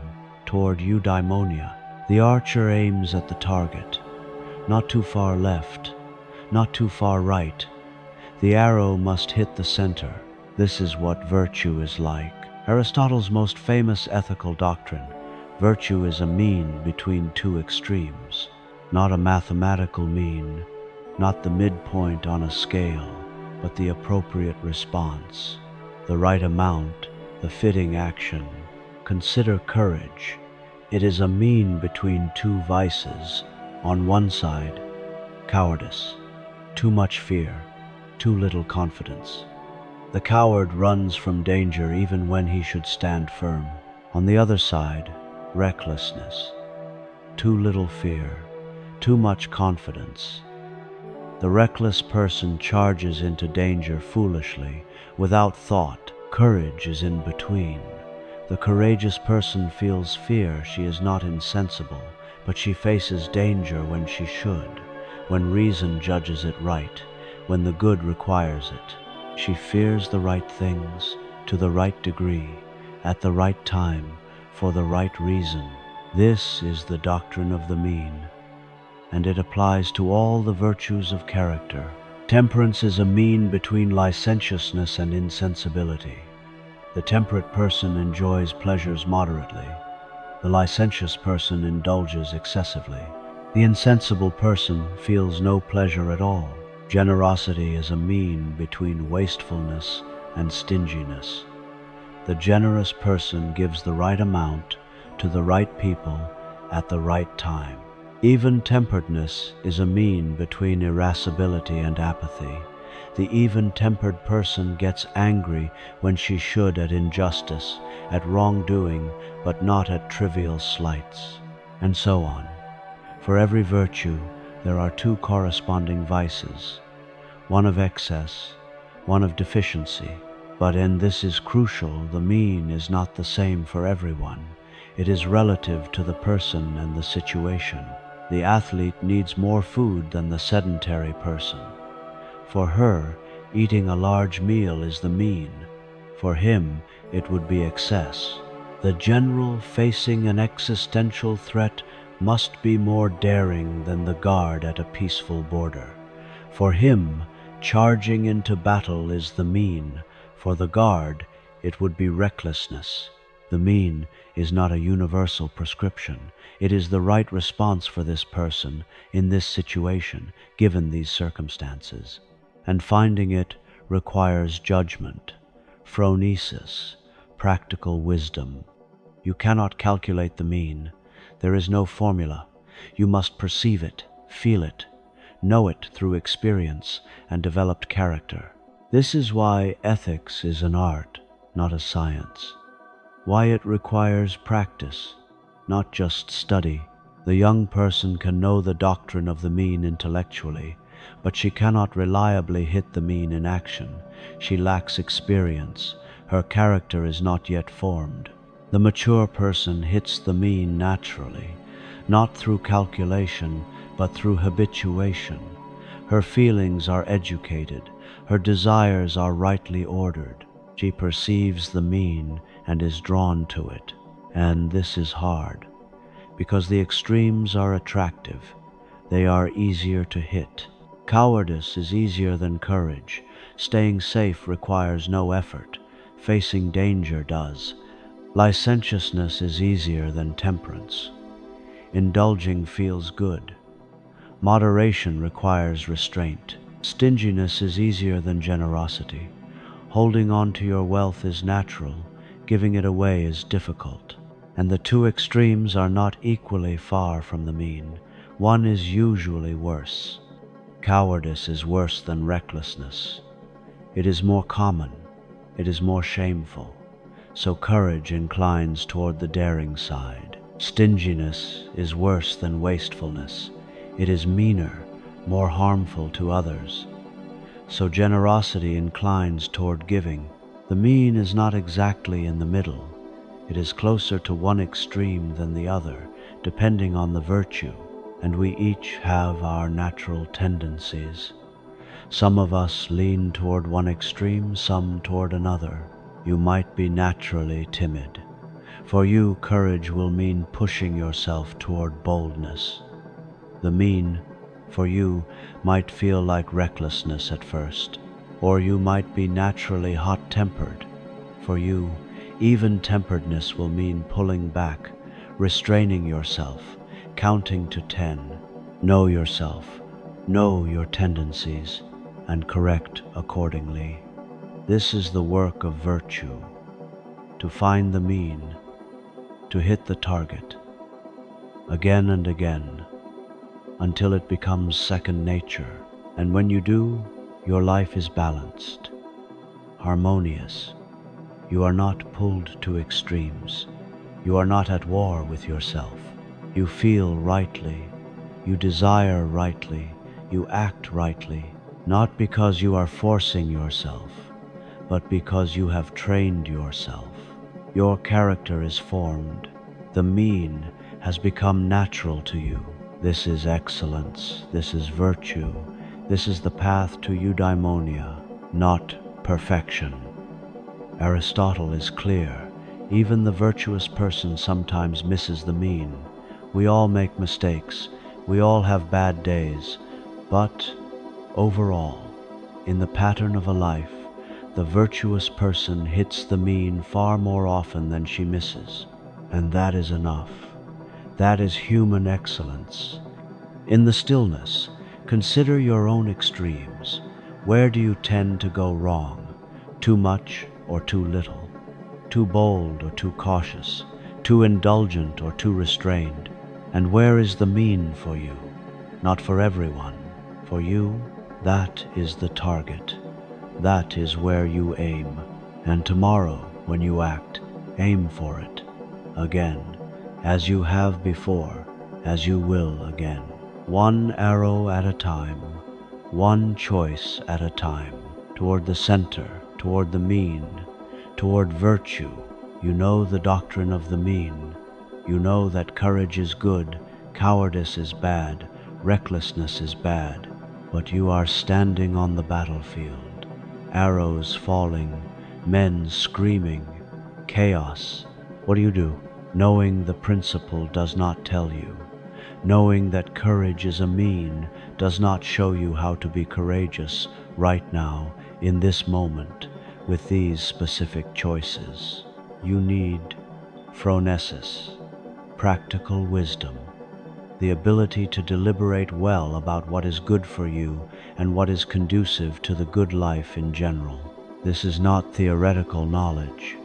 It is not Sophia, the wisdom of the philosopher who contemplates eternal truths. It is practical, concrete, situational. It is knowing what to do, here and now. And it cannot be taught by rules. There is no handbook for every situation.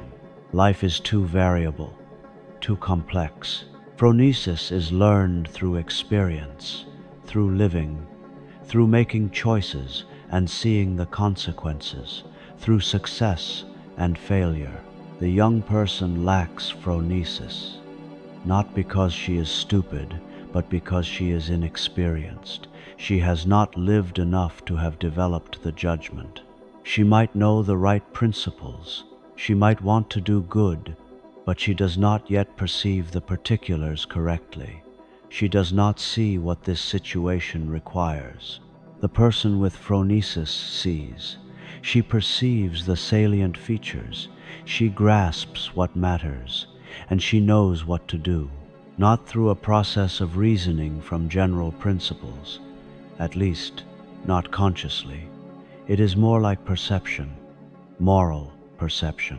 She sees that this is a time to be generous, that this is a time to be firm, that this is a time to compromise, or to hold the line, or to walk away. And she acts, rightly, reliably, consistently. This is what makes phronesis a virtue. It is not just a skill, it is an excellence of character, because good deliberation requires good character. If your desires are corrupt, you will deliberate toward bad ends. If you value the wrong things, you will choose badly. Phronesis and moral virtue are intertwined. You cannot have one without the other. You cannot be truly courageous without phronesis, because you will not know when to be bold and when to be cautious. You will act bravely in the wrong situations, and you cannot have phronesis without courage, temperance, justice, because your character will distort your perception. You will see what you want to see, not what is really there. The temperate person perceives pleasures accurately. The intemperate person is blinded by appetite. The just person perceives fairness accurately. The unjust person rationalizes his selfishness. So, phronesis is both intellectual and moral. It is reason, but reason shaped by virtue.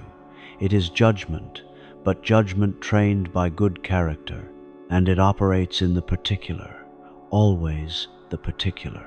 You cannot have practical wisdom about courage in general. You can only have it about this act of courage in this situation. The general rules are necessary. They guide you, but they are not sufficient. You must apply them, and application requires phronesis. This is why Aristotle says that ethics is not an exact science. It cannot be, because it deals with the variable, the contingent, the particular. We must be content with a rough outline, with general principles, and then we must trust phronesis to fill in the details. This might sound unsatisfying. We want certainty. We want clear rules. We want to know exactly what to do. But life does not offer that. Every situation is unique. Every choice involves factors that cannot be predicted or codified, and this is where phronesis shines. It is the ability to navigate the uncertain, to judge well, despite the ambiguity, to choose rightly, even when there is no clear right answer. The person with phronesis does not agonize forever. She deliberates, yes, she considers, but then she decides and acts and takes responsibility. She knows that some choices are better than others, but she also knows that no choice is perfect, that every path has costs. She accepts this, she lives with it, she does not demand guarantees, and over time her judgment improves. Because she learns from experience, she sees what works and what does not. She adjusts, she grows. This is the dynamic nature of phronesis. It is not a static possession. It is a living capacity, always developing, always responsive to new situations. And it is particular to domains. You might have phronesis in business but not in relationships, in art but not in politics. Though Aristotle thinks that phronesis in one domain tends to develop phronesis in others, because the habits of mind are transferable, deliberating well, perceiving accurately, judging wisely. These are general skills, even if they must be applied specifically. And the person with phronesis is the measure. She is the standard. How do you know what courage requires in this situation? Look at what the courageous and practically wise person would do. How do you know what is generous? Look at what the generous and practically wise person would give. This sounds circular, and in a way it is, but it is not viciously circular. It is the structure of practical knowledge. You learn by imitation, by watching people who are better than you, by trying to see as they see, by adopting their perspectives, by practicing their habits, and slowly you develop your own phronesis, your own judgment, your own perception, until you become the one others look to, the one who sees clearly, the one who chooses well. This is mastery, not mastery of a subject, mastery of life, mastery of choice, and it is available to you, not immediately, not easily, but through time, through practice, through living attentively, Pay attention. Notice what works. Notice what does not. Learn from your mistakes. Adjust. Seek out people with phronesis. Listen to them. Watch them. Try to understand how they think. And gradually you will develop the capacity, the perception, the judgment. You will become practically wise. And in becoming practically wise, you will become capable of living well, of making good choices, of hitting the mean, of being virtuous, not just in theory, but in practice, in the real, messy, complex world where it matters most. No one would choose to live without friends, even if he had all other goods. Aristotle writes this with certainty, as if it is obvious, and perhaps it is. Friendship is not optional. It is not a luxury. It is essential to the good life. But what is friendship? Not just affection, not just acquaintance. Aristotle distinguishes three kinds. Friendship of utility. You are friends because you are useful to each other. Business partners, colleagues, neighbors who help each other. This is real. It is valuable. But it is fragile. When the usefulness ends, the friendship often ends. You retire, and you no longer see your work friends. Friendship of pleasure. You are friends because you enjoy each other's company. You share hobbies, you laugh together, you have fun. This too is real, this too is valuable, but it is also fragile. When the pleasure fades, when you grow apart, when your interests change, the friendship fades. These are imperfect friendships, not in the sense of being bad, but in the sense of being incomplete. They are based on something accidental, on circumstances that might change. The perfect friendship, the complete friendship, is based on virtue. You are friends because you each recognize the other as good. You admire each other's character. You wish good for each other, for the other's sake, not for your own benefit. This is rare. It requires that both people be virtuous, that both be capable of loving the good in the other, that both be stable in character, and it requires time. You cannot become close friends quickly. You must live together, share experiences, prove yourselves to each other. Friendships must be tested. The saying is true. You cannot know a person until you have shared a sack of salt, until you have been through hardship together. But when such a friendship exists, it is the highest human relationship. It is based on what is essential, on who you are, not what you can do for each other. And because it is based on character, it is stable, it endures. The virtuous friend is another self. In loving her, you love virtue. In wishing her well, you wish yourself well, because you share the same values, the same understanding of the good, and friendship perfects virtue. You become better in the company of good friends. You see your faults reflected. You are encouraged in your strengths. You have someone to deliberate with, to confide in, to learn from. The solitary life, even if virtuous, is incomplete, because humans are social. We are made for relationship, for community, and this is where the polis comes in, the city, the political community. Aristotle does not think of the polis as a necessary evil, as something we need only for security and trade. He thinks it is natural, part of human flourishing, the context in which we become fully human. The household is natural. It meets our basic needs, but it is not enough. It is too small. The village is natural. It provides more resources, more trade, but it is still not enough. The polis is the complete community. It is large enough to be self-sufficient. It provides not just life, but the good life, because in the polis you can practice virtue at scale. You can be just, generous, courageous in ways that matter to many people. You can deliberate about the common good. you can participate in governance. The human is not just a social animal. The human is a political animal made for the polis, and the polis is prior to the individual. Not in time individuals exist before cities are founded, but in nature, in essence. Just as the whole body is prior to the hand cannot function without the body, but the body can survive the loss of a hand, so the polis is prior to the individual. You cannot be fully human outside a political community. You can survive, but you cannot flourish. You cannot actualize your nature as a rational social being. This is a strong claim, and it feels strange to modern ears.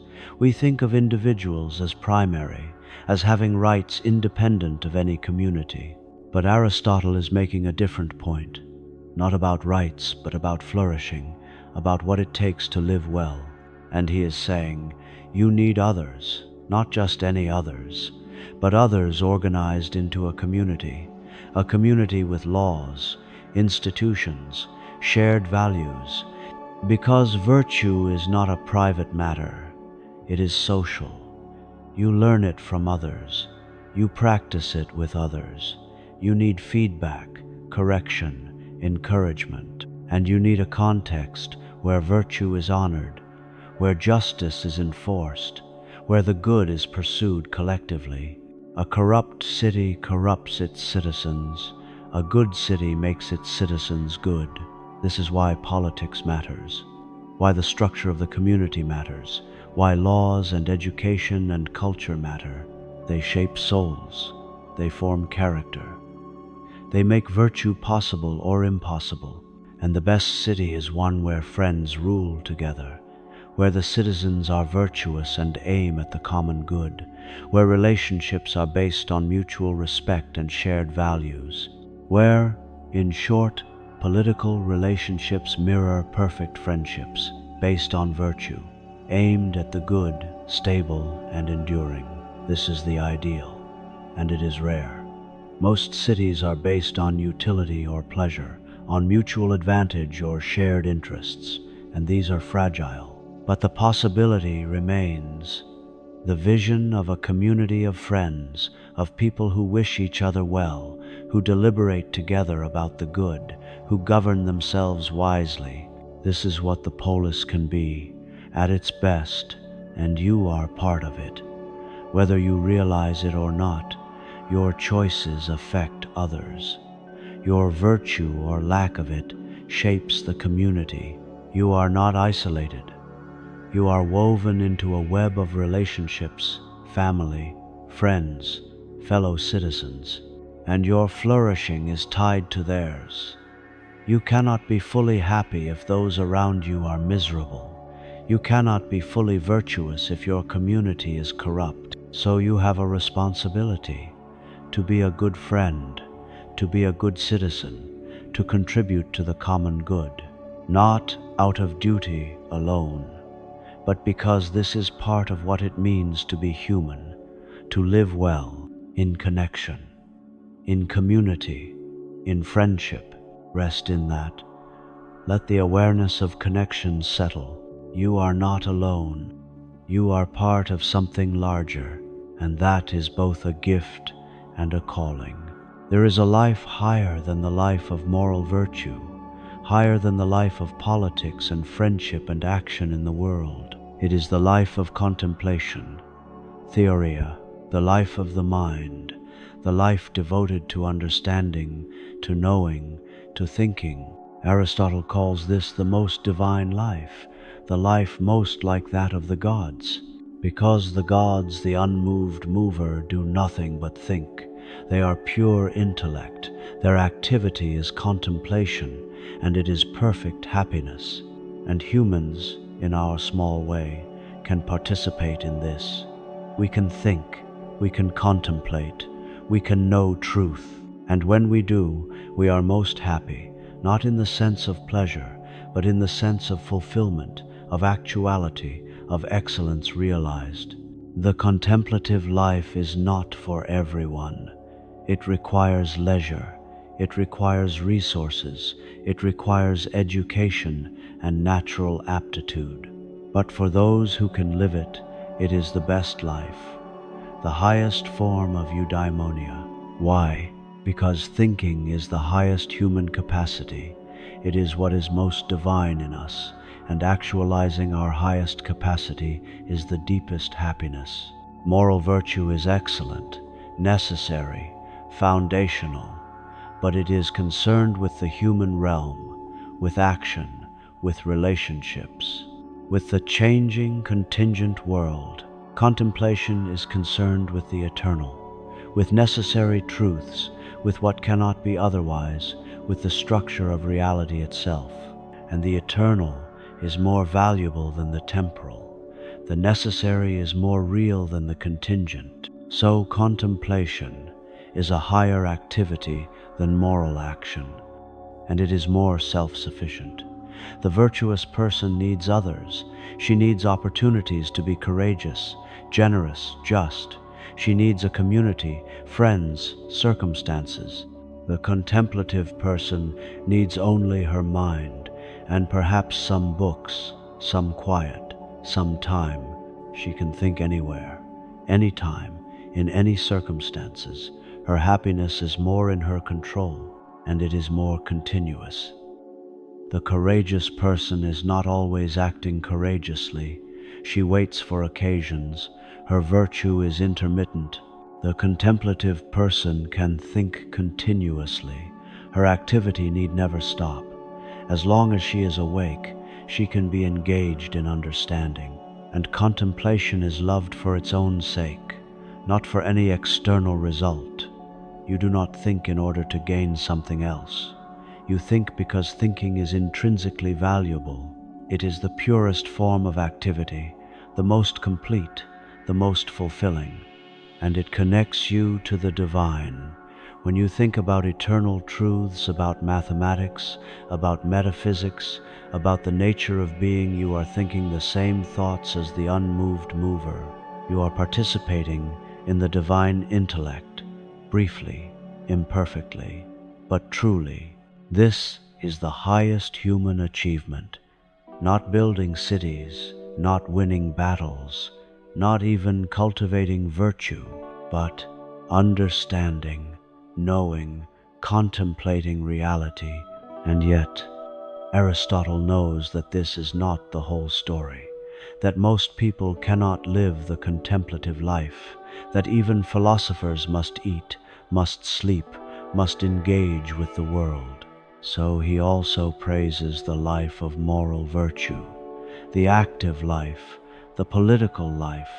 This is the second best life, the life most people can and should aim for, the life of being a good friend, a good citizen, a virtuous person. And this life is happy too, truly happy, just not as happy as the contemplative life. There is a tension here, an ambivalence. Aristotle seems torn between two ideals: the philosopher sage, withdrawn from the world, devoted to study, pure, self-sufficient, divine, and the statesman citizen, engaged with the world, devoted to the common good, active, social, human. Which is better? Which should we choose? Perhaps both, perhaps at different times, perhaps in balance. The best life might include both contemplation and action, both thought and virtue, both philosophy and politics. A life where you cultivate your mind and your character, where you think deeply and act rightly, where you contribute to your community and pursue truth. This is the integrated life, the fully human life, not choosing between the divine and the human, but honoring both, because you are both. You are rational, capable of contemplation, and you are social, needing others, needing to act. So let your life include both.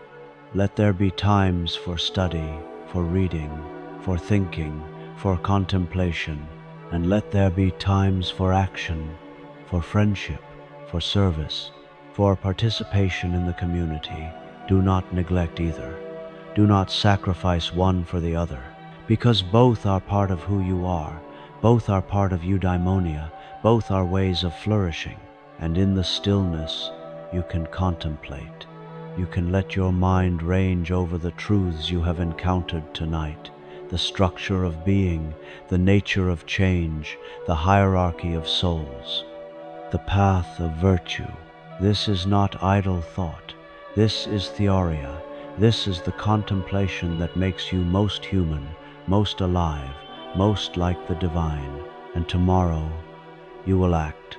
You will make choices. You will be courageous, or temperate, or just, or generous. And that too will make you human, will make you alive, will make you happy. Both, not one or the other, both. This is the Aristotelian life, complete, balanced, flourishing. The city does not exist by convention alone. It is not merely an agreement, a contract, a human invention. It is natural. Aristotle looks at humans and sees that we form communities, not arbitrarily, but because it is in our nature. We are not self-sufficient. We need others to survive. A lone human in the wilderness will die. But more than survival, we need others to flourish, to develop language, to learn virtue, to become who we are capable of being. The family comes first. It is the most basic community. It provides for reproduction, for the raising of children, for daily sustenance. Then the village, a cluster of families. It provides wider trade, more security, shared resources.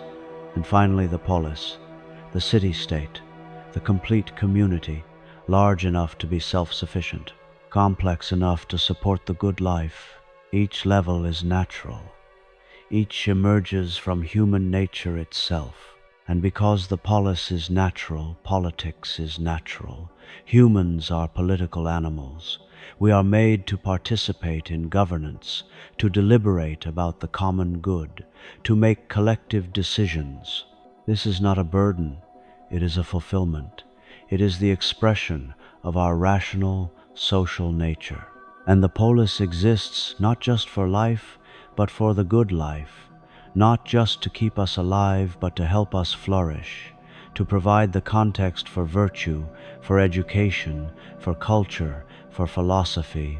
This is the purpose of political community, and it makes politics a noble pursuit, not a necessary evil, not a realm of corruption and power struggles, though it can become that, but a realm where human excellence can be cultivated. But Aristotle is not naive. He knows that most cities fall short, that most regimes are corrupt, that power tends to be used for private advantage rather than the common good. So he analyzes regimes, he classifies them. He asks, what makes a government good or bad? His answer, whether it aims at the common good or at private advantage. There are three good forms of government, each with a corrupt counterpart. Monarchy ruled by one, good when the one rules for the common good. He is the best person, the wisest, the most virtuous. His rule is beneficent, but it can become tyranny ruled by one for his own advantage. The tyrant uses power to enrich himself, to dominate others, to indulge his appetites. This is the worst form of government. Aristocracy, ruled by a few. Good when the few are the best people, the most virtuous, and they rule for the common good. But it can become oligarchy, ruled by the wealthy few for their own advantage. They use power to protect their wealth, to exploit the poor. Polity ruled by the many, good when the many are decent citizens who aim at the common good. They share in governance, deliberate together, respect law. But it can become democracy ruled by the poor many for their own advantage. They use power to redistribute wealth, to attack the rich, to pursue short-term interests. Aristotle is not a democrat in the modern sense. He is suspicious of democracy. He thinks it tends toward mob rule, toward instability, toward the tyranny of the majority. He prefers a mixed constitution, one that combines elements of oligarchy and democracy, where the wealthy and the poor are both represented, where power is balanced, where law restrains both factions. This is polity in its best form, a moderate, stable regime, where the middle class is large and influential, where extremes are avoided, because extremes are dangerous. The very rich become arrogant, the very poor become desperate. Both are prone to injustice, but the middle class is moderate. They have enough to be secure, but not so much as to be detached. They are invested in stability. They support the common good. So the best practical regime, not the ideal but the achievable, is one where the middle class predominates. This is Aristotle's political realism. He is not describing a utopia. He is describing what can work, what has worked, what is stable and just within the limits of human nature. And he knows that no regime is perfect, that all face challenges, that all require constant attention, constant adjustment, constant vigilance. Politics is not a solved problem. It is an ongoing task, the task of living together, of organizing power, of pursuing the common good despite differences, despite conflicts, despite human weakness. And it requires virtue, in the citizens and in the rulers. Without virtue, no constitution works well. With virtue, even flawed constitutions can function. This is the priority of character. The same priority we saw in ethics. The structures matter, but the people matter more. Good laws cannot make bad people good, but good people can make bad laws work. So education is crucial. The polis must educate its citizens, must form their character, must teach them virtue, not through indoctrination, but through habituation, through shared practices, through a culture that honors excellence. This is the highest function of politics, not just to maintain order, not just to provide services, but to make citizens good, to cultivate souls, to shape character, to enable flourishing. And this is possible. Difficult, rare, but possible. When the regime is just, when the laws are wise, when the culture is healthy, when the political community fulfills its natural purpose to be the context for the good life, for all its citizens, to the extent possible. This is the vision, and it is yours to pursue as a citizen, as a member of your community, not through grand gestures, but through participation, through engagement, through care for the common good, because the polis is natural and your nature is political, and in fulfilling that nature you flourish. Here is where Aristotle goes wrong, badly wrong, harmfully wrong. He argues that slavery is natural, that some people are slaves by nature, that they are better off being ruled than ruling themselves. He is trying to justify the institution of his time, trying to make sense of a world where slavery was ubiquitous, where even thoughtful, decent people owned other human beings. But he is wrong, deeply, inexcusably wrong. There is no natural slave. Every human has rational capacity. Every human is capable of virtue. Every human deserves freedom and dignity and the opportunity to flourish. The arguments Aristotle makes that some people lack deliberative capacity, that they are like living tools, that they benefit from being directed by wiser masters, these are rationalizations, not observations, not truths. They are the corruption of philosophy by cultural prejudice, the failure of even a great mind to see beyond the injustices of his own society. And the same is true of his views on women. He thinks women are defective men, that they lack full rationality, that they should be ruled by men in the household. Again, wrong, harmfully wrong, these failures matter. They remind us that even the wisest thinkers are limited, shaped by their contexts, capable of terrible blindness, and they remind us that we must read critically, must question, must not accept everything on authority. Aristotle was brilliant about many things, but he was not infallible. And on these questions, slavery, the status of women, the hierarchy of peoples, he failed. We honor him by acknowledging his greatness, and by recognizing his limits, and by doing better. Now, set that aside, and look at what he gets right. His theory of citizenship, of law, of political participation. The citizen, Aristotle says, is one who shares in ruling and being ruled, who participates in the deliberative and judicial functions of the polis.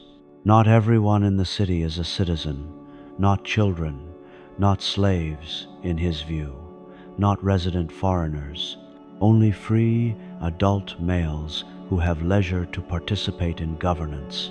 This is narrow, too narrow, but the concept is important. A citizen is not just a subject, not just someone who obeys. A citizen is active, engaged, responsible. She deliberates about the common good. She votes. She serves on juries. She holds office. And this participation is part of what makes her fully human, part of what lets her flourish. Because humans are political. We are made to participate in collective self-governance, to reason together about what should be done. When we are excluded from this, when we are ruled but have no voice, we are diminished. We are treated as less than fully human. So, citizenship is not just a legal status, it is a moral status. It is recognition of your capacity for reason, for virtue, for participation in the common good. And good law is law that aims at the common good, that treats citizens fairly, that restrains power, that is stable and knowable. Law should not change constantly. People need to know what the rules are, need to be able to plan their lives, need to trust that promises will be kept, contracts enforced, rights protected. And law should rule, not individuals. No one, not even the king, should be above the law. This is the rule of law, the principle that governance should be by impersonal, stable rules rather than by the arbitrary will of rulers. Aristotle is clear about this. Even the best king should rule according to law, because individuals are fallible, corruptible, subject to passion. But law, if well crafted, is reason without passion. It is the accumulated wisdom of the community. It is impartial. So the best regime is one where law rules, where power is constrained, where citizens have rights and responsibilities, where governance is shared. This is the foundation of constitutional government, of the mixed constitution Aristotle recommends, of the balance between stability and participation, and it is still relevant, still wise, still necessary, because the alternatives are worse. Tyranny, where one rules for himself; oligarchy, where the few exploit the many; democracy, where the mob rules impulsively. Law, properly designed and faithfully followed, is the remedy, the restraint, the protection. It is what makes political life possible, what makes freedom possible, what makes justice possible. And it is fragile, always under threat, always requiring defense, always needing citizens who care, who participate, who deliberate, who hold power accountable. This is the calling of citizenship, not to be passive, not to leave governance to others, but to engage, to care, to contribute, because the polis is yours, not in the sense of ownership, but in the sense of belonging. You are part of it. It is part of you, and its health is your health. Its flourishing is your flourishing. So tend to it in whatever way you can, through your voice, through your vote, through your participation, through your commitment to the common good. This is political virtue, and it is necessary, not sufficient for eudaimonia, but necessary, because you are political, and you cannot flourish alone. What would the perfect city look like? Aristotle asks this in his Politics, not to describe a utopia, he is too realistic for that, but to understand what we should aim for, what the best achievable regime might be. The ideal city would be sized rightly, not too large. If the polis is too big, citizens cannot know each other, cannot deliberate together, cannot govern collectively, and not too small. It must be self-sufficient, must be able to defend itself, must have enough resources and talents. The ideal size is one where citizens can gather, can see each other, can recognize voices in the assembly. The ideal city would be located well, near the sea for trade, on defensible land, with good climate and resources. And its citizens would be educated, raised from childhood in virtue, trained in music, gymnastics, reading, formed in character before they participate in governance. This is crucial. You cannot have a good regime without good citizens, and good citizens are made, not born. So education is the primary function of the ideal polis. Not just intellectual education, moral education, the formation of souls, through music which shapes the emotions, through gymnastics which trains the body, through stories which provide models of virtue, through laws which habituate good behavior. The ideal city would aim at the common good. Its rulers would be the best people, the most virtuous, the wisest, and they would rule not for their own advantage but for everyone's flourishing. And it would balance stability and participation. It would have institutions that prevent tyranny, that check power, that ensure deliberation. There would be a council of elders experienced, wise, an assembly of citizens engaged, responsible, courts of law impartial, just, and there would be rotation of office. No one rules forever. Power is shared. Everyone takes a turn, ruling and being ruled. This prevents corruption, prevents the ossification of power, keeps government responsive. But Aristotle knows this is an ideal, that actual cities are messy, that humans are imperfect, that circumstances constrain what is possible. So he also describes the best practical regime, the one that is achievable, stable, workable. And this is the mixed constitution, where elements of oligarchy and democracy are combined, where the wealthy and the poor both have voice, where the middle class mediates, where law rules, where power is balanced, where extremes are avoided. This is not inspiring, it is not beautiful, but it works, it lasts, it provides a decent life for most citizens. And that is enough. That is success in politics. Not perfection, not utopia, but stability, justice, the rule of law, the possibility of virtue. The ideal constitution is a dream, a star to navigate by, but the mixed constitution is a reality, a goal we can actually reach. And in reaching it, we do something worthwhile. We create a space where people can flourish, where virtue is possible, where the common good is pursued. This is the work of politics, not to build heaven on earth, but to build something decent, something just, something livable. And that is noble, that is worth doing. In the dark, imagine it. A city where law rules, where citizens deliberate, where power is checked, where education forms character, where the common good is real. It is not impossible. It is difficult, but it is possible. and pieces of it exist in moments, in places, in communities where people care, where citizens are engaged, where leaders are accountable, where law is respected.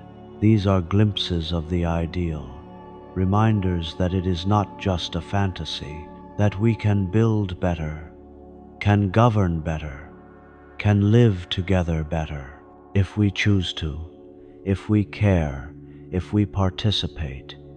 This is the hope of Aristotelian politics, not that we will perfect the world, but that we can improve it, step by step, choice by choice, institution by institution, toward something better, something more just, something closer to the ideal. And that is enough to work for, to live for, to care about, because the polis is not just structure, it is people, and people can change, can grow, can become better, one citizen at a time, one choice at a time, one generation at a time, toward the good life, together. All art is imitation, mimesis. The painter imitates the visible world. The sculptor imitates the human form. The poet imitates human action and speech. This sounds dismissive, as if art is mere copying, secondary, less real than what it imitates. But for Aristotle, imitation is not mere copying, it is representation, interpretation, the revealing of form. When the tragic poet writes a play, she does not simply record what happened. She represents action in a way that reveals its significance, its universal meaning. She shows not just what Oedipus did, but what such an action means, what it reveals about fate, about knowledge, about the limits of human control. The particular event becomes a window into universal truths. And this is why poetry is more philosophical than history. History tells what happened the particular. Poetry tells what could happen the universal, what is probable or necessary given human nature. So art is not escape from reality. It is a way of seeing reality more clearly, of grasping its structure, its patterns, its meaning. And humans love to imitate. Children learn by imitating. Adults enjoy watching imitations, plays, paintings, songs. Why? Because through imitation we learn, we recognize, we understand. You see a painting of a storm.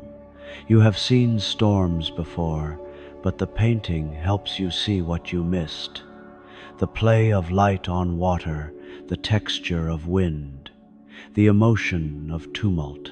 The artist has selected, has emphasized, has revealed form, and in recognizing the form, you experience pleasure, the pleasure of understanding, of seeing truly.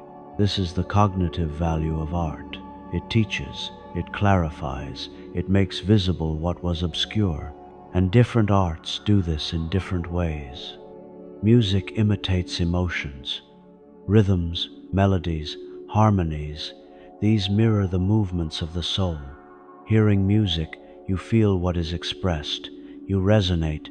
Painting imitates appearances, colors, shapes, perspectives. These capture how things look. Seeing a painting, you recognize the world anew. Tragedy imitates serious action, noble characters facing difficult choices, making errors, suffering consequences. Watching tragedy, you grasp the structure of human action, the role of choice, the power of fate, the possibility of dignity in suffering. And tragedy has a unique function, catharsis, the purging of emotions.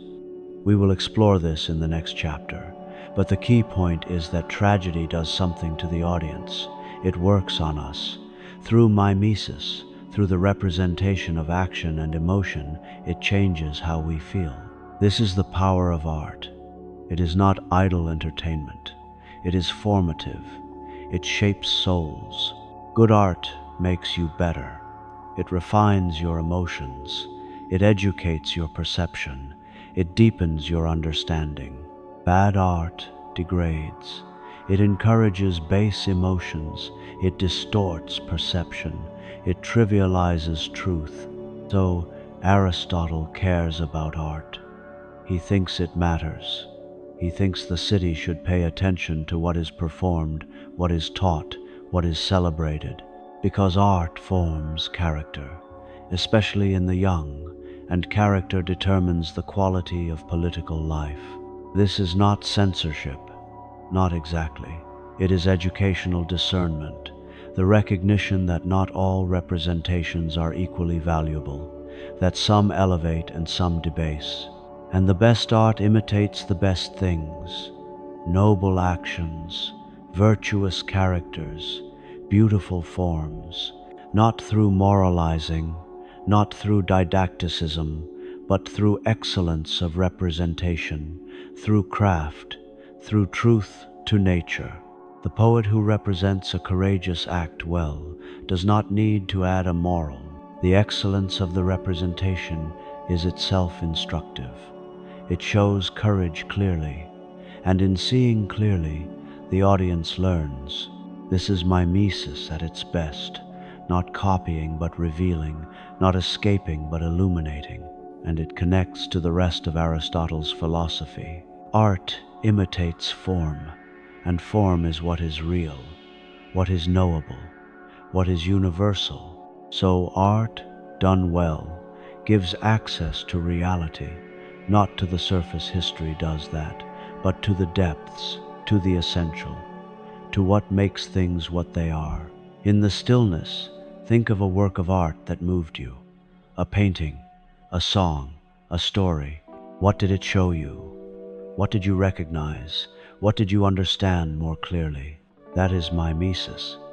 That is art fulfilling its function, and it is part of the good life, not separate from philosophy or ethics or politics, but integrated, part of the whole. Because humans are aesthetic creatures, we respond to beauty, we create, we express, we imitate, and in doing so well, we become more human, more perceptive, more alive. Let that be with you, the knowledge that art matters, that representation reveals, that mimesis is a path to truth, and rest in the beauty of it. The forms you have encountered, the meanings they have shown, they are part of your education, part of your formation, part of becoming who you are. The theater is dark, the audience is silent. On the stage, a man learns he has killed his father and married his mother. He tears out his eyes. He is exiled. He wanders blind and broken. You watch. You feel pity for his suffering and fear because you recognize that it could be you. You too are subject to fate. You too could make terrible errors. You too could fall. And then something happens. The emotions that have built pity and fear are released, purged. You leave the theater not crushed, but somehow lightened, clarified, restored. This is catharsis. And Aristotle thought it was the central function of tragedy. But what is it exactly? Scholars have debated for centuries. Is it a medical purging? A release of harmful emotions, like bloodletting releases bad humors? Is it a moral purification, a cleansing of the soul, making you better? Is it an intellectual clarification, a clear seeing of the structure of human action and suffering?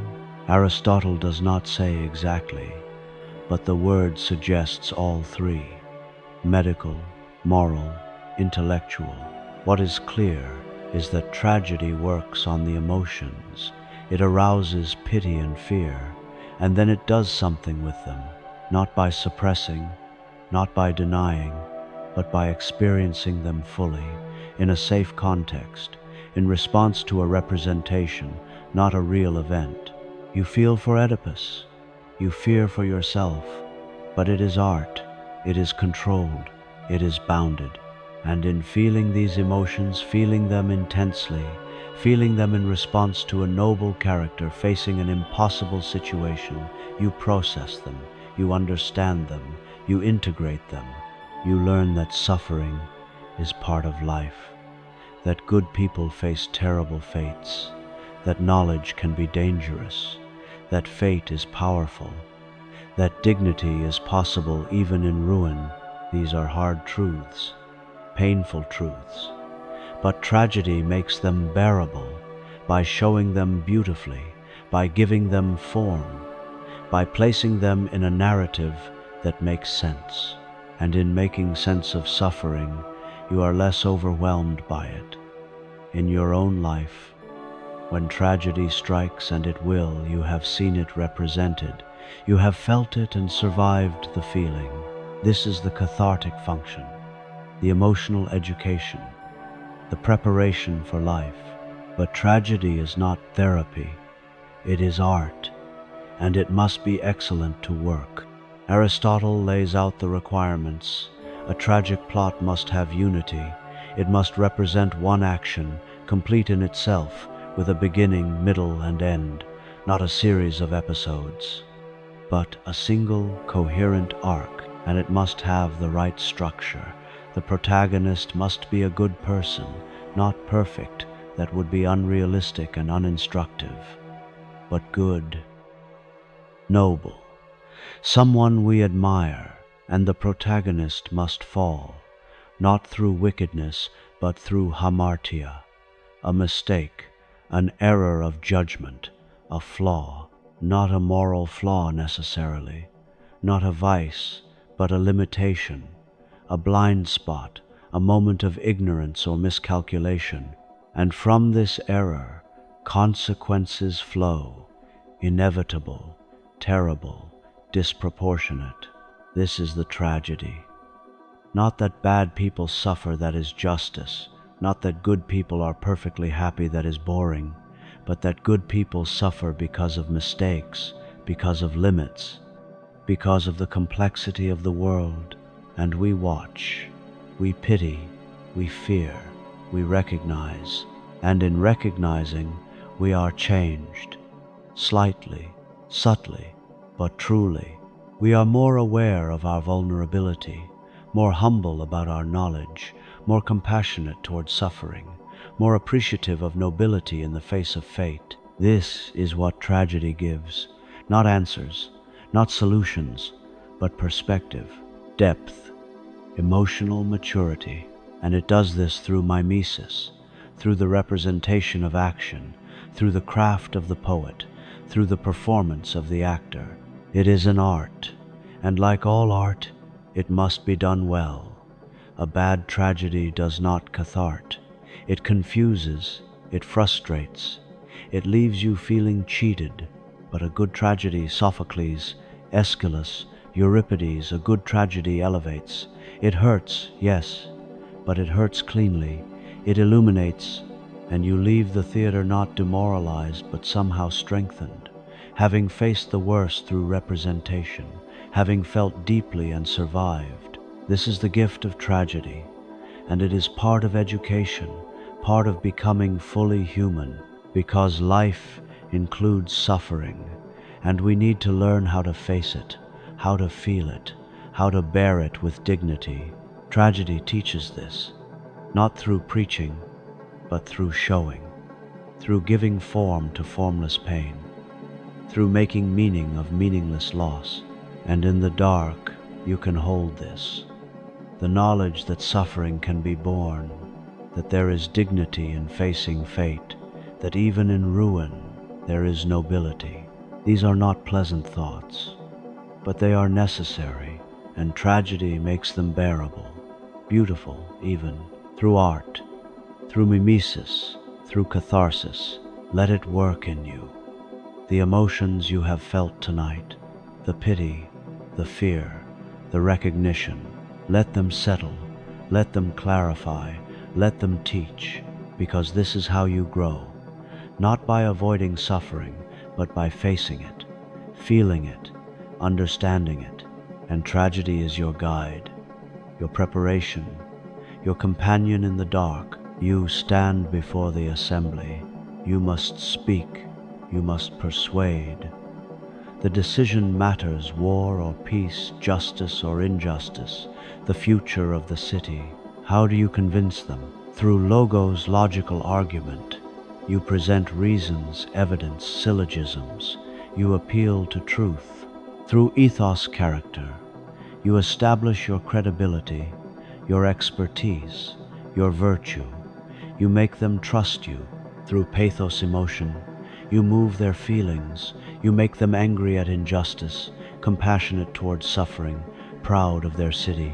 These are the three modes of persuasion, and rhetoric, the art of persuasion, is the mastery of all three. Aristotle wrote a whole treatise on this, the rhetoric, because he thought it mattered, that persuasion is necessary, that knowing how to speak effectively is part of being a citizen. In a democracy, even a limited one, power depends on speech, on the ability to argue, to convince, to move an audience. If you cannot speak, you cannot participate fully. You cannot defend yourself in court, cannot propose laws in the assembly, cannot influence decisions. So rhetoric is not optional, it is civic competence. But it is also dangerous, because rhetoric can be used for good or ill. You can persuade people to do what is just or what is unjust. The sophists, Aristotle's opponents, taught rhetoric as a value-neutral skill. They claimed they could make the weaker argument appear stronger, could teach anyone to win any debate. Aristotle rejects this. Rhetoric should serve truth, should aim at the good, should be guided by phronesis. The good rhetorician is not merely skilled, she is virtuous. She uses persuasion ethically to advance justice, to promote the common good, and she knows that different contexts require different approaches. Deliberative rhetoric in the assembly, debating future policy. Here you argue about what is expedient, what will lead to good outcomes, what serves the city's interests. Forensic rhetoric in the courts, judging past actions. Here you argue about what is just, what the law requires, what the facts show. Epidictic rhetoric in ceremonies, praising or blaming. Here you argue about what is noble, what exemplifies virtue, what should be honored or condemned. Each has its own logic, its own standards, its own techniques, but all require the same foundation: knowledge of human nature, of psychology, of how people think and feel and decide. And this is why Aristotle's rhetoric is also a treatise on psychology. He analyzes emotions, anger, pity, fear, envy, indignation. He describes how they arise, what beliefs they depend on, how they can be influenced. Not to manipulate, but to understand. Because if you want to persuade, you must know your audience, must speak to their concerns, must address their emotions as well as their reason. This is not dishonest. It is realistic. People are not pure reason. They are emotional creatures, and emotions affect judgment. If you ignore this, you will fail to persuade, no matter how logical your argument, no matter how true your conclusion. You must reach the whole person, mind and heart, reason and feeling, and you must be credible, must establish ethos, must show that you are trustworthy, knowledgeable, well-intentioned. If they do not trust you, they will not listen, no matter what you say. So rhetoric is complex. It is an art. It requires intelligence, character, and skill. And it is necessary in politics, in law, in any situation where decisions are made collectively through deliberation. This is the power and the danger of language. It can clarify or obscure. It can unite or divide. It can lead toward truth or away from it. And you have this power. Every time you speak, every time you argue, every time you try to convince someone, you are using rhetoric, consciously or not, well or poorly, ethically or unethically. So learn the art. Learn how to think clearly, speak effectively, persuade honestly, not to win debates, but to serve truth, to advance justice, to contribute to the common good. This is the Aristotelian vision of rhetoric, not as manipulation, but as civic virtue, as the skill of using language well in the service of living together. And in the quiet, reflect on your own speech. How do you persuade? How do you argue? How do you use language? Do you appeal to reason? Do you establish trust? Do you move emotions honestly? Or do you manipulate? Do you deceive? Do you use rhetoric for selfish ends? These are not easy questions, but they matter because your words shape the world, shape relationships, shape communities. So speak well, speak truthfully, speak persuasively in the service of good. This is the calling of the citizen, of the human, of the rational, social animal, to use the gift of language rightly, to persuade toward truth, to speak in ways that build up rather than tear down. This is rhetoric at its best, and it is yours to practice tomorrow, and every day. You know that the sun will rise tomorrow, not because you have seen tomorrow, but because you understand why the sun rises, because you grasp the necessity. This is scientific knowledge, episteme, not mere opinion, not lucky guess, but certain knowledge of what must be, and it is demonstrative. You can prove it. You can deduce it from premises that are themselves known to be true. This is Aristotle's ideal of science. Knowledge that is certain, demonstrative, and of the necessary. Not all knowledge is like this. You know your friend is trustworthy, but you cannot prove it.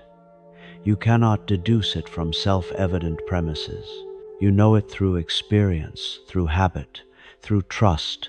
That is practical knowledge, valuable, necessary, but not scientific. Scientific knowledge is different. It is knowledge of causes, of why things are as they are, of what must be the case, and it proceeds by demonstration, by syllogism, from known premises to necessary conclusions. All planets move. The Earth is a planet. Therefore, the Earth moves. This is demonstration. If the premises are true, the conclusion must be true, and the premises themselves must be known. Either they are self-evident axioms, first principles, or they are demonstrated from prior premises. But you cannot demonstrate everything. That would lead to infinite regress. So there must be first principles, starting points, truths that are known not by demonstration but by nous intellectual intuition. These are the axioms of science, the law of non-contradiction, the principle that the whole is greater than the part, the definitions of the basic terms. You grasp these directly, not by proof, but by understanding what they mean, by seeing that they must be true. And from these you build. You demonstrate further truths. You construct a body of knowledge, a science. Aristotle thought there were many sciences, each with its own subject matter, each with its own first principles. Mathematics studies quantity, physics studies natural bodies, ethics studies human action, metaphysics studies being as such. Each is autonomous. Each has its own methods. You cannot prove mathematical truths using physics. You cannot prove ethical truths using mathematics. Each science must start from its own principles and proceed by its own logic, but they are all demonstrative. All aim at certainty. All seek to know not just that, but why. This is the aspiration, and Aristotle knows it is not always achievable.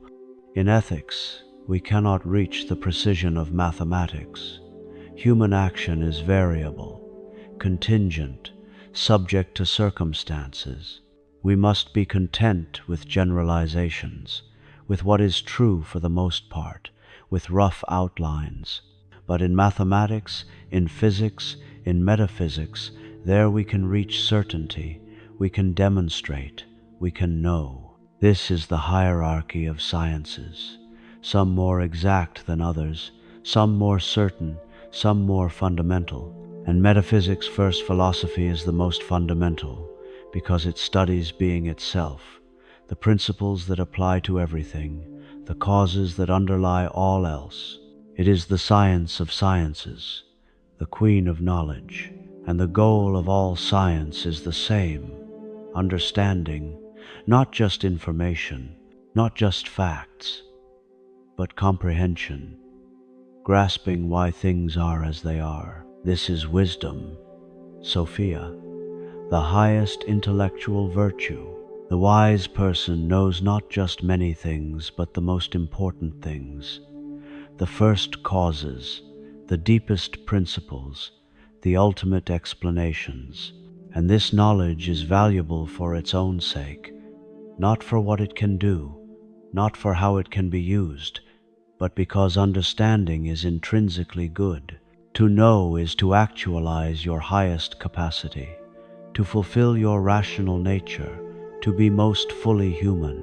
So pursue knowledge, not for fame or wealth, not even for practical benefit, though it brings that too, but for itself, for the joy of understanding, for the fulfillment of knowing. This is the life of the mind, the contemplative life, the life Aristotle praises as the highest form of eudaimonia, and it is available. Not to everyone it requires leisure, education, aptitude, but to those who can pursue it, it is the best life, a life devoted to understanding, to discovering causes, to demonstrating truths, to building knowledge, not for power, not for control, but for the intrinsic value of knowing. This is the scientific ideal, and it shaped the Western intellectual tradition for 2 millennia. The belief that the world is knowable, that there are causes, that reason can discover them, that demonstration is possible. This is Aristotle's gift, and it is still with us, in every laboratory, in every theorem, in every careful argument. The commitment to understanding, the faith in reason, the pursuit of truth. Rest in that. Let the structure of knowledge settle into your mind. The hierarchy of sciences, the role of demonstration, the necessity of first principles. You are part of this tradition. Every time you ask why, every time you seek causes, every time you demand reasons, you are doing science. In Aristotle's sense, pursuing understanding, building knowledge, one step at a time, one demonstration at a time, toward wisdom. How do you prove something? How do you move from premises to conclusion in a way that compels assent? This is the question of method, and Aristotle gave the first systematic answer. The syllogism is the basic unit. We saw this in the chapter on logic. 3 terms, 2 premises, 1 conclusion. All A are B, all B are C, therefore all A are C. This is valid. If the premises are true, the conclusion must be true. But how do you know the premises are true? If they are self-evident axioms, then you know them by nous, by intellectual intuition. If they are not self-evident, you must demonstrate them, using prior premises, which must themselves be demonstrated or known. This is the structure of demonstrative science, a chain of reasoning from first principles to derived truths, and the first principles, the axioms, must be appropriate to the science. Physics has different axioms than mathematics. Ethics has different axioms than metaphysics. Each science defines its domain, identifies its basic terms, states its foundational truths, and proceeds from there. And the demonstration must be of the right form. Not all valid arguments are demonstrations. A demonstration must proceed from causes, from what is prior and more knowable. Example: you can argue, this object has angles that sum to 180 degrees. All triangles have angles that sum to 180 degrees.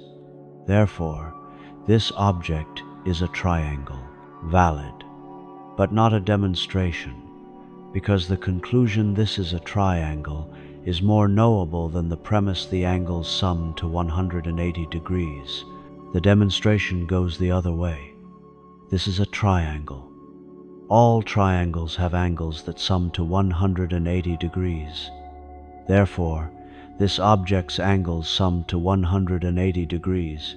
From definition to property, from cause to effect, from what is prior in nature to what is posterior. This is the logic of explanation. Not just proof, but understanding. Not just knowing that, but knowing why. And it requires careful attention to definitions. The starting point of any science is defining its terms. What is a triangle? A plane figure bounded by 3 straight lines. From this definition, properties follow. The angles sum to 180 degrees. The area is base times height divided by 2. These are not arbitrary. They follow necessarily from what a triangle is. This is the power of definition. It captures essence, and from essence, properties can be demonstrated. So Aristotle is meticulous about definitions. He spends long passages distinguishing terms, analyzing concepts, clarifying meanings. This is not pedantry. It is necessity. If your terms are unclear, your demonstrations will fail. If your definitions are wrong, your conclusions will be wrong. Clarity is the foundation of rigor, and rigor is the foundation of certainty. This is the method of demonstration, and it is demanding. It requires logical skill, conceptual clarity, careful reasoning, but it yields something precious, certain knowledge, understanding that cannot be shaken. When you know demonstratively, you know why. You grasp the cause, you see the necessity, and this knowledge is stable. It does not depend on authority. It does not depend on tradition. It stands on its own because it is proven, demonstrated, certain. This is the ideal that Aristotle held up, and that science has pursued ever since, to move beyond opinion, beyond probability, to reach certainty, to know, and the method is logic, careful, rigorous, unforgiving, but also powerful, beautiful, true. In the stillness, appreciate the structure, the elegance of demonstration, the path from first principles to derived truths. It is one of humanity's great achievements, the invention of method, the systematization of reason, and it is yours to use. Whenever you argue carefully, whenever you demand reasons, whenever you refuse to accept claims without proof, you are honoring this tradition, this commitment to rigor, this faith in reason, and in honoring it, you participate in the life of the mind, the pursuit of understanding, the love of wisdom, which is what philosophy means. Love of wisdom, not possession, but pursuit. And the pursuit requires method, requires discipline, requires care, but it leads somewhere, to knowledge, to understanding, to truth. And that is enough. That is the goal. That is what makes the journey worthwhile. The world is full of motion. The stone falls, the fire rises, the seed grows, the heart beats. Why? Aristotle's physics is his answer. Not physics in the modern sense, he knew nothing of atoms or forces or fields, but physics in the sense of the study of nature, of physis, of what moves and changes. And the key insight, nature, is an internal principle of motion. Natural things move themselves, or rather, they move toward their natural ends because of what they are. The stone falls because Earth naturally moves toward the center of the cosmos. Fire rises because fire naturally moves away from the center. The seed grows because growth is natural to living things. These are not external causes. No one pushes the stone. No force pulls the fire. The motion comes from within, from the nature of the thing. This is teleology. Natural motion is for an end, toward a goal. The stone seeks its natural place. The seed seeks to become a tree. The heart beats in order to circulate blood. Modern physics rejects this. There is no purpose in nature. There are only causes and effects, only laws and initial conditions. But Aristotle was thinking primarily about living things, and for living things, teleology is harder to dismiss. The eye exists in order to see. The heart exists in order to pump blood. These are not arbitrary. They are functional, directed toward ends. And Aristotle extends this to all natural motion, not because nature is conscious, but because nature is orderly, because things behave according to their forms, and forms are directed toward actualization. The acorn grows into the oak, not randomly, but because the form of the oak is in the acorn potentially. This is natural motion, motion driven by internal form toward natural actuality. And it is different from violent motion, motion caused by external force.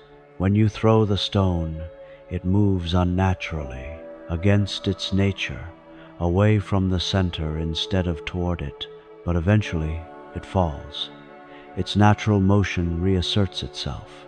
This distinction, natural versus violent motion, is central to Aristotle's physics, and it leads him to conclude that the natural state of earthly things is rest in their natural place.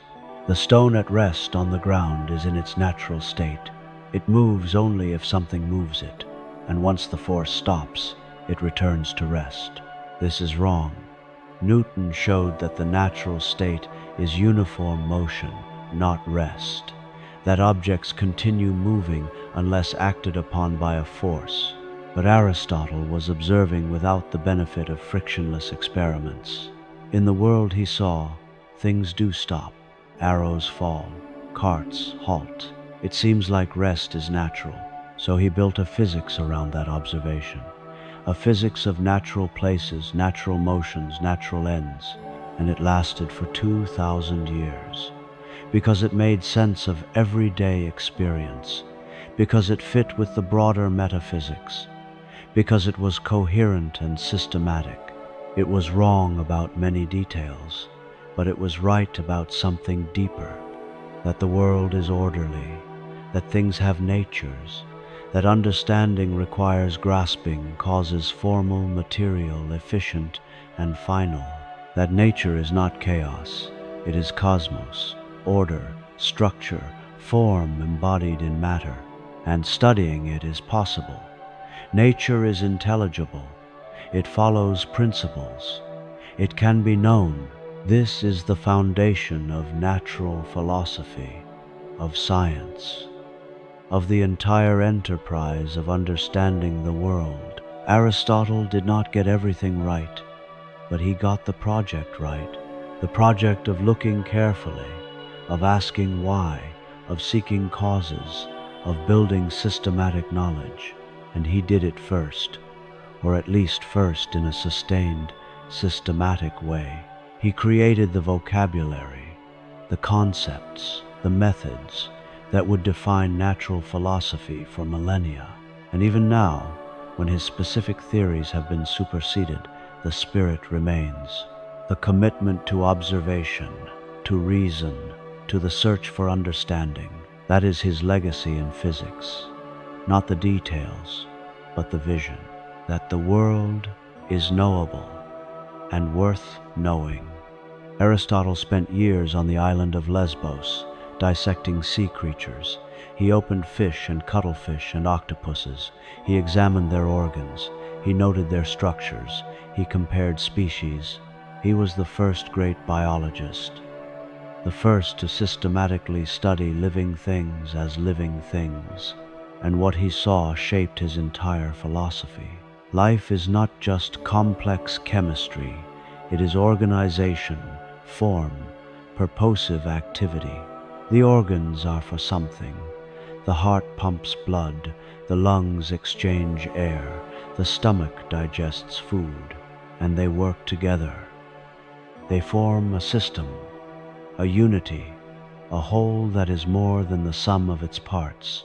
This is what the soul is, the organizing principle, the form of the living body, what makes the organism one thing and not a collection of parts. And different organisms have different levels of organization, different forms of soul. Plants have the nutritive soul. They grow, they metabolize, they reproduce, but no sensation, no movement. Animals have the sensitive soul in addition. They perceive, they feel pleasure and pain. They move toward food and away from danger. Humans have the rational soul in addition to both. We think, we grasp universals, we know truth. This is the hierarchy of life, and it is not arbitrary. It is grounded in observation. In the study of actual organisms, Aristotle classified hundreds of species. He noted their similarities and differences. He grouped them into genera and species. He saw patterns, that animals with lungs are warm-blooded, that animals with gills are cold-blooded, that structure and function are correlated.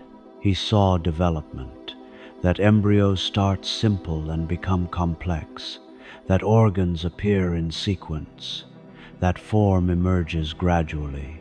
He saw adaptation, that animals are suited to their environments, that fish have fins for swimming, birds have wings for flying, humans have hands for grasping. He did not have evolution.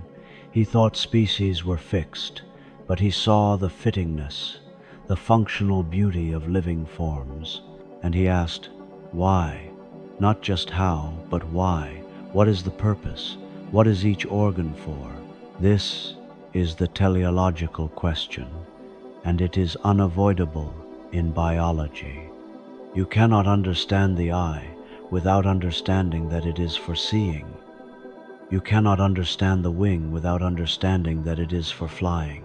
Function is central to biological explanation. Modern biology agrees.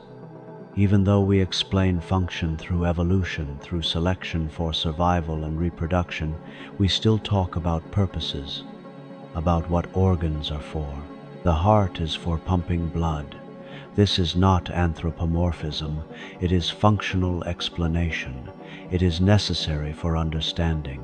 So Aristotle was right about this, about the importance of teleology in biology, about the need to understand organisms as organized, purposive systems. And he was right about the method.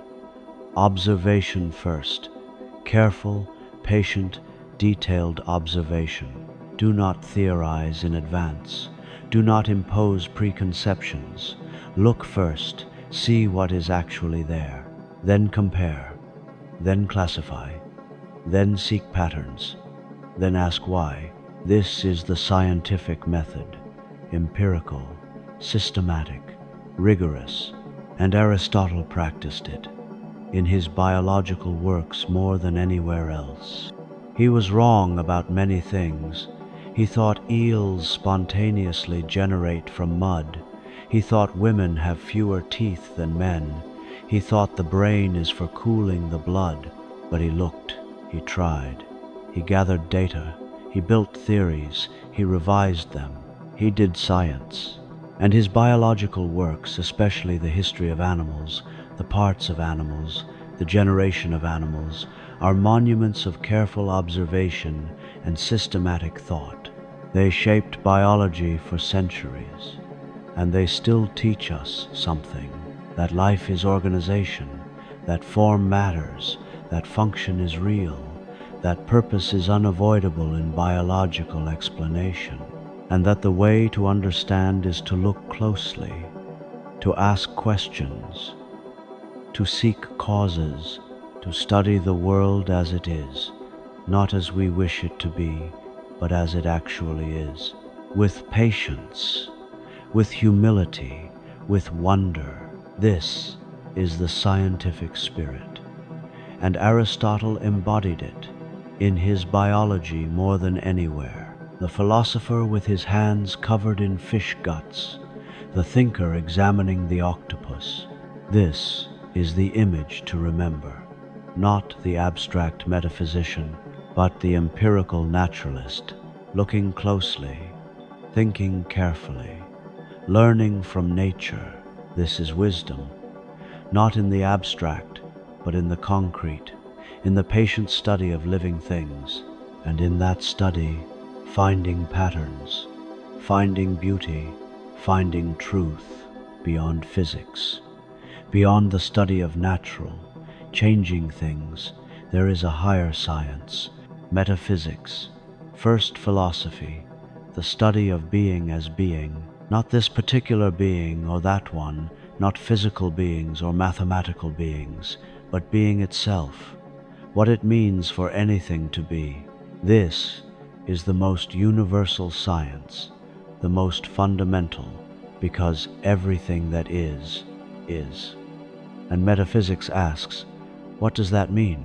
And it asks, what are the first causes, the ultimate principles, the foundations that underlie everything else? These are the deepest questions, the questions that philosophy is for. And Aristotle pursues them across the work we call the metaphysics. Not a single book, but a collection of texts, difficult, dense, returning again and again to the same problems from different angles.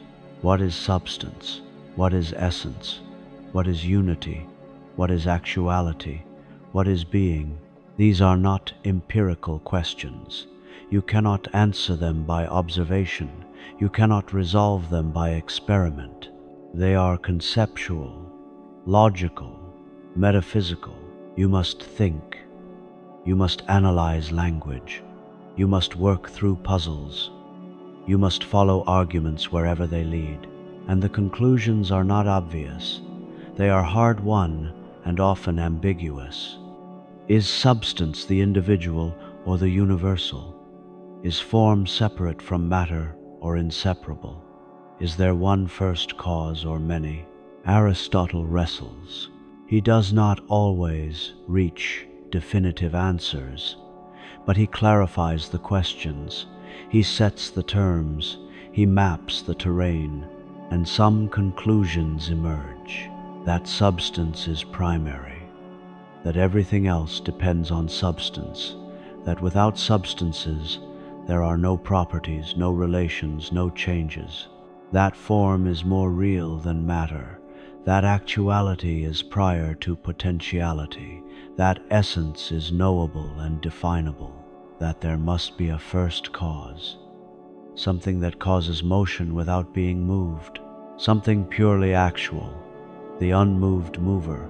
That being is analogical, said in many ways, not univocally. Substance is not being in the same sense that quality is being, but not equivocally either. There is a common thread. Being means substance primarily, and everything else is being in relation to substance. This is the focal meaning, the core sense, from which other senses radiate. And understanding this structure, the analogy of being, is the key to metaphysics. It explains how we can have a unified science of being, even though being is diverse, even though substances, qualities, quantities, and relations are all different kinds of being. They are unified by their reference to substance, just as health in the body, health in the diet, and health in the complexion are unified by reference to bodily health. This is the Aristotelian solution to the problem of the one and the many, how the world is both unified and diverse, both one and many, through analogy, through focal meaning, through the priority of substance. And it works, it makes sense. It allows for systematic study of being without reducing everything to one kind of thing. This is the richness of Aristotle's metaphysics. It honors complexity. It does not simplify violently. It finds unity without uniformity, and it grounds everything else. Ethics depends on metaphysics, on the nature of the human soul, on the structure of actuality and potentiality. Politics depends on metaphysics, on the natural order, on the hierarchy of being. Science depends on metaphysics, on the reality of form, on the knowability of essence. Everything comes back to first philosophy, to the study of being as being, to the ultimate questions, and these questions never go away. Every generation must ask them anew, must think them through, must find its own answers. What is real? What is substance? What is the ground of everything? These are your questions too, not just Aristotle's. They are human questions, philosophical questions, and in the dark you can think them, can let your mind range over the mysteries, over being itself, over the fact that anything is at all rather than nothing. This is the wonder that philosophy begins with, the wonder that there is something, that it has structure, that it is knowable. And this wonder never ends. It is the permanent condition of the philosophical mind, to be amazed, to be puzzled, to want to understand. This is first philosophy, and it is first not because it comes before other sciences chronologically, but because it is more fundamental, more universal, more ultimate. It is the science of sciences, the inquiry into the ground of all inquiry, and it is never finished, never complete, always open to further thought, further clarification, further depth. This is the journey, and Aristotle began it, or continued it from the pre-Socratics and Plato, and passed it on to every philosopher after. The journey into being, into the heart of reality, into the question that never stops asking itself, what is, and why? At the pinnacle, beyond all change, beyond all potentiality, there is pure act, pure form, pure thought, the divine intellect, the unmoved mover, God, not the God of prayer and worship, not a God who loves or intervenes or cares about human affairs, but the God of philosophy, the necessary being, the first cause, the highest actuality. And what does this God do? Thinks, that is all, eternal contemplation, thought thinking itself, noesis noesios. What does God think about? Itself, the highest, most perfect, most actual object, because to think about anything less would be to be diminished, to be dependent on something outside itself. So, God's only object is God. Self-contemplation, the pure activity of understanding. Understanding, this sounds strange, narcissistic even, but it is not. It is the logical consequence of perfection. To be perfect is to be complete, to lack nothing, to need nothing, to depend on nothing. God does not need the world, does not know the world, because the world changes, and knowing changing things would require God to change. God is entirely self-sufficient, entirely actual, entirely at rest in eternal activity, and this activity is happiness. Eudaimonia in its purest, highest, most complete form, not the happiness of virtue, not the happiness of friendship or politics or contemplation of nature, but the happiness of perfect self-contemplation, the joy of being fully what you are, of actualizing completely, of thinking the highest thought eternally. And the cosmos is moved by this, not by God's will or action, but by its attractiveness.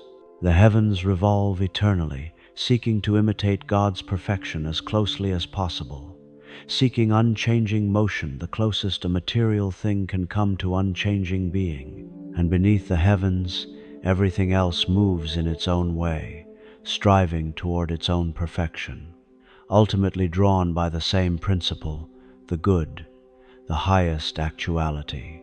This is the structure of Aristotle's cosmos, a hierarchy of being, with God at the top, utterly transcendent, utterly perfect, utterly indifferent, and yet the cause of everything, not by creating, not by commanding, but by being so perfect that everything else desires to be like it.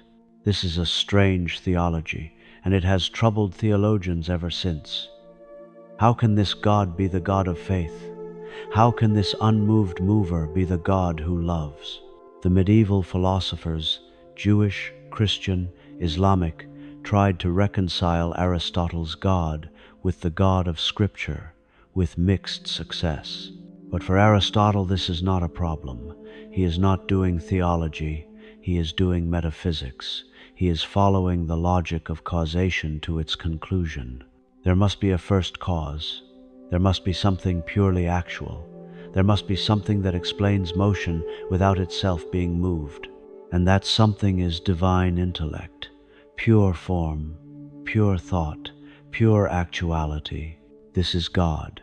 Not a person, not a father, not a judge, but the logical terminus of philosophy, the necessary being, the highest good. And in contemplating God and thinking about this highest reality, we participate in God's activity. We do what God does. We think, not about ourselves as God does, but about truth, about being, about the structure of reality. And in this activity, we are most like God, most actualized, most happy. This is the highest human calling, to contemplate, to understand, to think, not because it serves some other end, but because it is the highest end, the best activity, the most divine life available to us. And tonight, in the stillness, you have been doing this, thinking about being, about substance and form, about actuality and potentiality, about the unmoved mover. You have been contemplating, and in contemplating, you have been participating in the divine life. Not perfectly, not eternally, but truly, you are a rational animal, and rationality is the divine spark in you, the capacity that connects you to the highest being. Use it, honor it, cultivate it, not to become God, that is impossible, but to become fully human, to actualize your highest capacity, to live the best life you can, the life of the mind, the life of understanding, the life of contemplation. This is what Aristotle offers, a vision of human excellence, a path to Eudaimonia, a way of living that honors what is highest in us. And it culminates here, in the recognition of the divine intellect, the pure actuality, the unmoved mover, not as an object of worship, but as an object of thought, and as the ultimate explanation, the final cause, the good that draws everything toward itself. Rest in that. Let the vision settle. Let the structure of the cosmos from prime matter to God become clear. You are in it, part of it, moving toward your own perfection, drawn by the good. And the good is knowable, thinkable, actual, and thinking it, you touch eternity. When Aristotle died, his works nearly died with him. For centuries, they were lost to the Western world, scattered, forgotten. known only in fragments, if at all. But they survived. In the libraries of the Byzantine Empire, in the hands of Islamic scholars, translated into Arabic, studied in Baghdad and Cordoba and Cairo. The Muslim philosophers Al-Farabi, Avicenna, Averroes made Aristotle their own. They integrated his thought with Islamic theology. They wrote commentaries. They preserved. They transmitted. And in the 12th and 13th centuries, his works returned to Europe, translated from Arabic into Latin, studied in the new universities, Paris, Oxford, Bologna, and they transformed European thought. Aristotle became the foundation of education, the basis of philosophy, the philosopher. Thomas Aquinas synthesized Aristotle with Christian theology, used his concepts, substance, form, actuality, causation, to articulate Christian doctrine.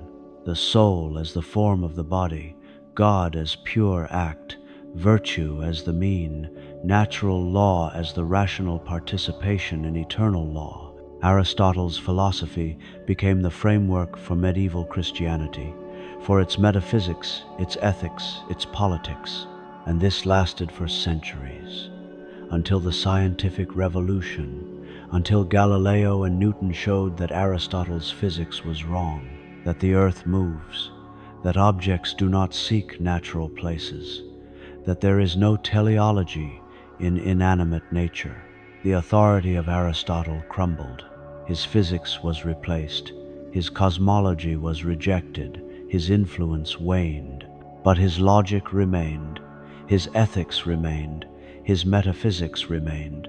Because even when his specific theories were wrong, his methods were right. His questions were right. His insights were right. That form matters. That causes are multiple. That explanation requires more than efficient causation. That living things are organized, purposive systems. That virtue is a mean. That happiness is the supreme good. That political life is natural. That contemplation is the highest activity. These insights endure. They shape how we think, how we argue, how we organize knowledge. Modern science owes him the conviction that nature is orderly, that observation matters, that systematic study is possible. Modern ethics owes him the concept of virtue, the importance of character, the idea of human flourishing. Modern politics owes him the recognition that humans are social, that community is natural, that the common good is real. And modern philosophy owes him everything: the vocabulary, the problems, the methods, the tradition itself. You cannot do philosophy without Aristotle. Even if you reject him, even if you disagree, you are responding to him, arguing with him, standing on the ground he cleared. His influence is so vast it is invisible. It is in the structure of your thoughts, in the categories you use, in the questions you ask. What is it? Why is it? What is it for? These are Aristotelian questions, and they are your questions, human questions, the questions that thinking beings ask. So, Aristotle lives, not as a relic, not as a historical curiosity, but as a living presence, a voice in the ongoing conversation. He was wrong about many things: slavery, women, the cosmos, the elements, spontaneous generation. But he was right about more, and what he was right about matters deeply: that the world is knowable, that reason is powerful, that virtue is learnable, that happiness is achievable, that the good life is possible. These are not scientific claims. They are philosophical commitments, articles of faith, almost, but necessary ones. Without them, we are lost, adrift in a meaningless chaos, unable to judge, to choose, to strive. With them we have orientation, purpose, hope.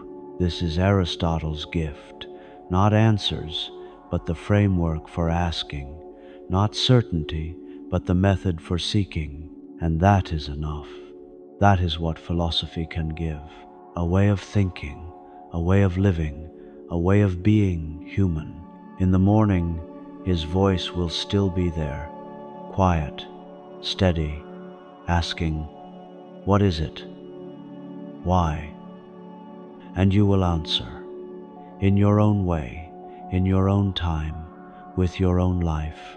And in answering, you will be doing philosophy, continuing the tradition, honoring the gift. This is the legacy, and it is yours, to receive, to use, to pass on, one generation to the next, one mind to another, the love of wisdom, unending, eternal. The journey is complete. You have walked through the architecture of Aristotle's thought, from logic to metaphysics, from ethics to politics, from physics to biology to first philosophy. And what remains? Not a system to accept whole, not a dogma to embrace, but a way of seeing, a way of thinking, a way of being. Aristotle shows you that the world makes sense, that it has structure, that it is knowable, that form is real, that causes can be found, that purposes exist, not because a god imposed them, but because things have natures, and natures unfold in patterns, and patterns can be grasped. This is the faith of philosophy, that reason works, that understanding is possible, that truth is accessible, and it is a faith worth holding, because without it there is nothing, no knowledge, no wisdom, no hope, but with it there is everything, the possibility of knowing, of choosing rightly, of living well. Aristotle shows you that you are not random. You are a substance, a form embodied in matter, a rational animal, a being with nature and purpose. Your nature is to think, to know, to choose, to act, and your purpose, your telos, is to actualize that nature, to become fully what you are, to live according to reason, to cultivate virtue, to pursue the good. This is Eudaimonia, not pleasure, not wealth, not fame, but flourishing, living well, being fully human.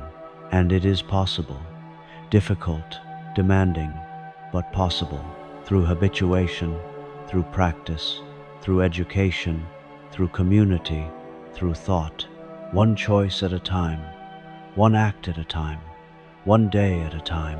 You become what you repeatedly do. You are shaped by your habits. You are formed by your choices. So choose well, act rightly, think clearly, live virtuously, not because you must, but because this is what it means to flourish. This is what happiness is, and in the pursuit there is joy. Not always, not easily, but truly, the joy of understanding, the joy of choosing rightly, the joy of becoming who you are meant to be. This is the Aristotelian vision, and it is timeless because it speaks to what is permanent in human nature, to what does not change. We are still rational animals. We still need virtue. We still seek happiness. We still live in communities. We still wonder at the world. And we still need philosophy to guide us, to clarify, to orient, not as a substitute for living, but as a tool for living well. This is what Aristotle offers, and this is what you take with you into sleep, into dreams, into tomorrow, the knowledge that reason is powerful, that virtue is real, that happiness is possible, that you are a substance, a form, a soul, a being with purpose, that the world is ordered, knowable, beautiful, that there is a path from potential to actual, from ignorance to knowledge, from vice to virtue, and that the path is yours to walk. No one can walk it for you, but you are not alone. You are part of a tradition, a conversation, a community of seekers, from Aristotle to you, across centuries, across languages, across cultures, the same questions, the same wonder, the same commitment to understanding. And the journey continues tomorrow, and every day after, the pursuit of wisdom, the love of truth, the cultivation of virtue. This is the human calling. This is what makes life worth living. Not certainty, not perfection, not completion, but striving, becoming, growing from what you are to what you might be, from potentiality to actuality. This is the movement, the motion, the life, and it is powered by reason, by thought, by the divine spark in you. Use it, honor it, let it guide you, and rest now. Let the thoughts settle, let the structure hold you. You are in the cosmos, part of the order, a rational being in a rational world, and that is enough. That is everything. Sleep well, think well, live well. This is the Aristotelian blessing, the wish, the hope, that you flourish, that you actualize, that you become all that you are capable of being. Good night.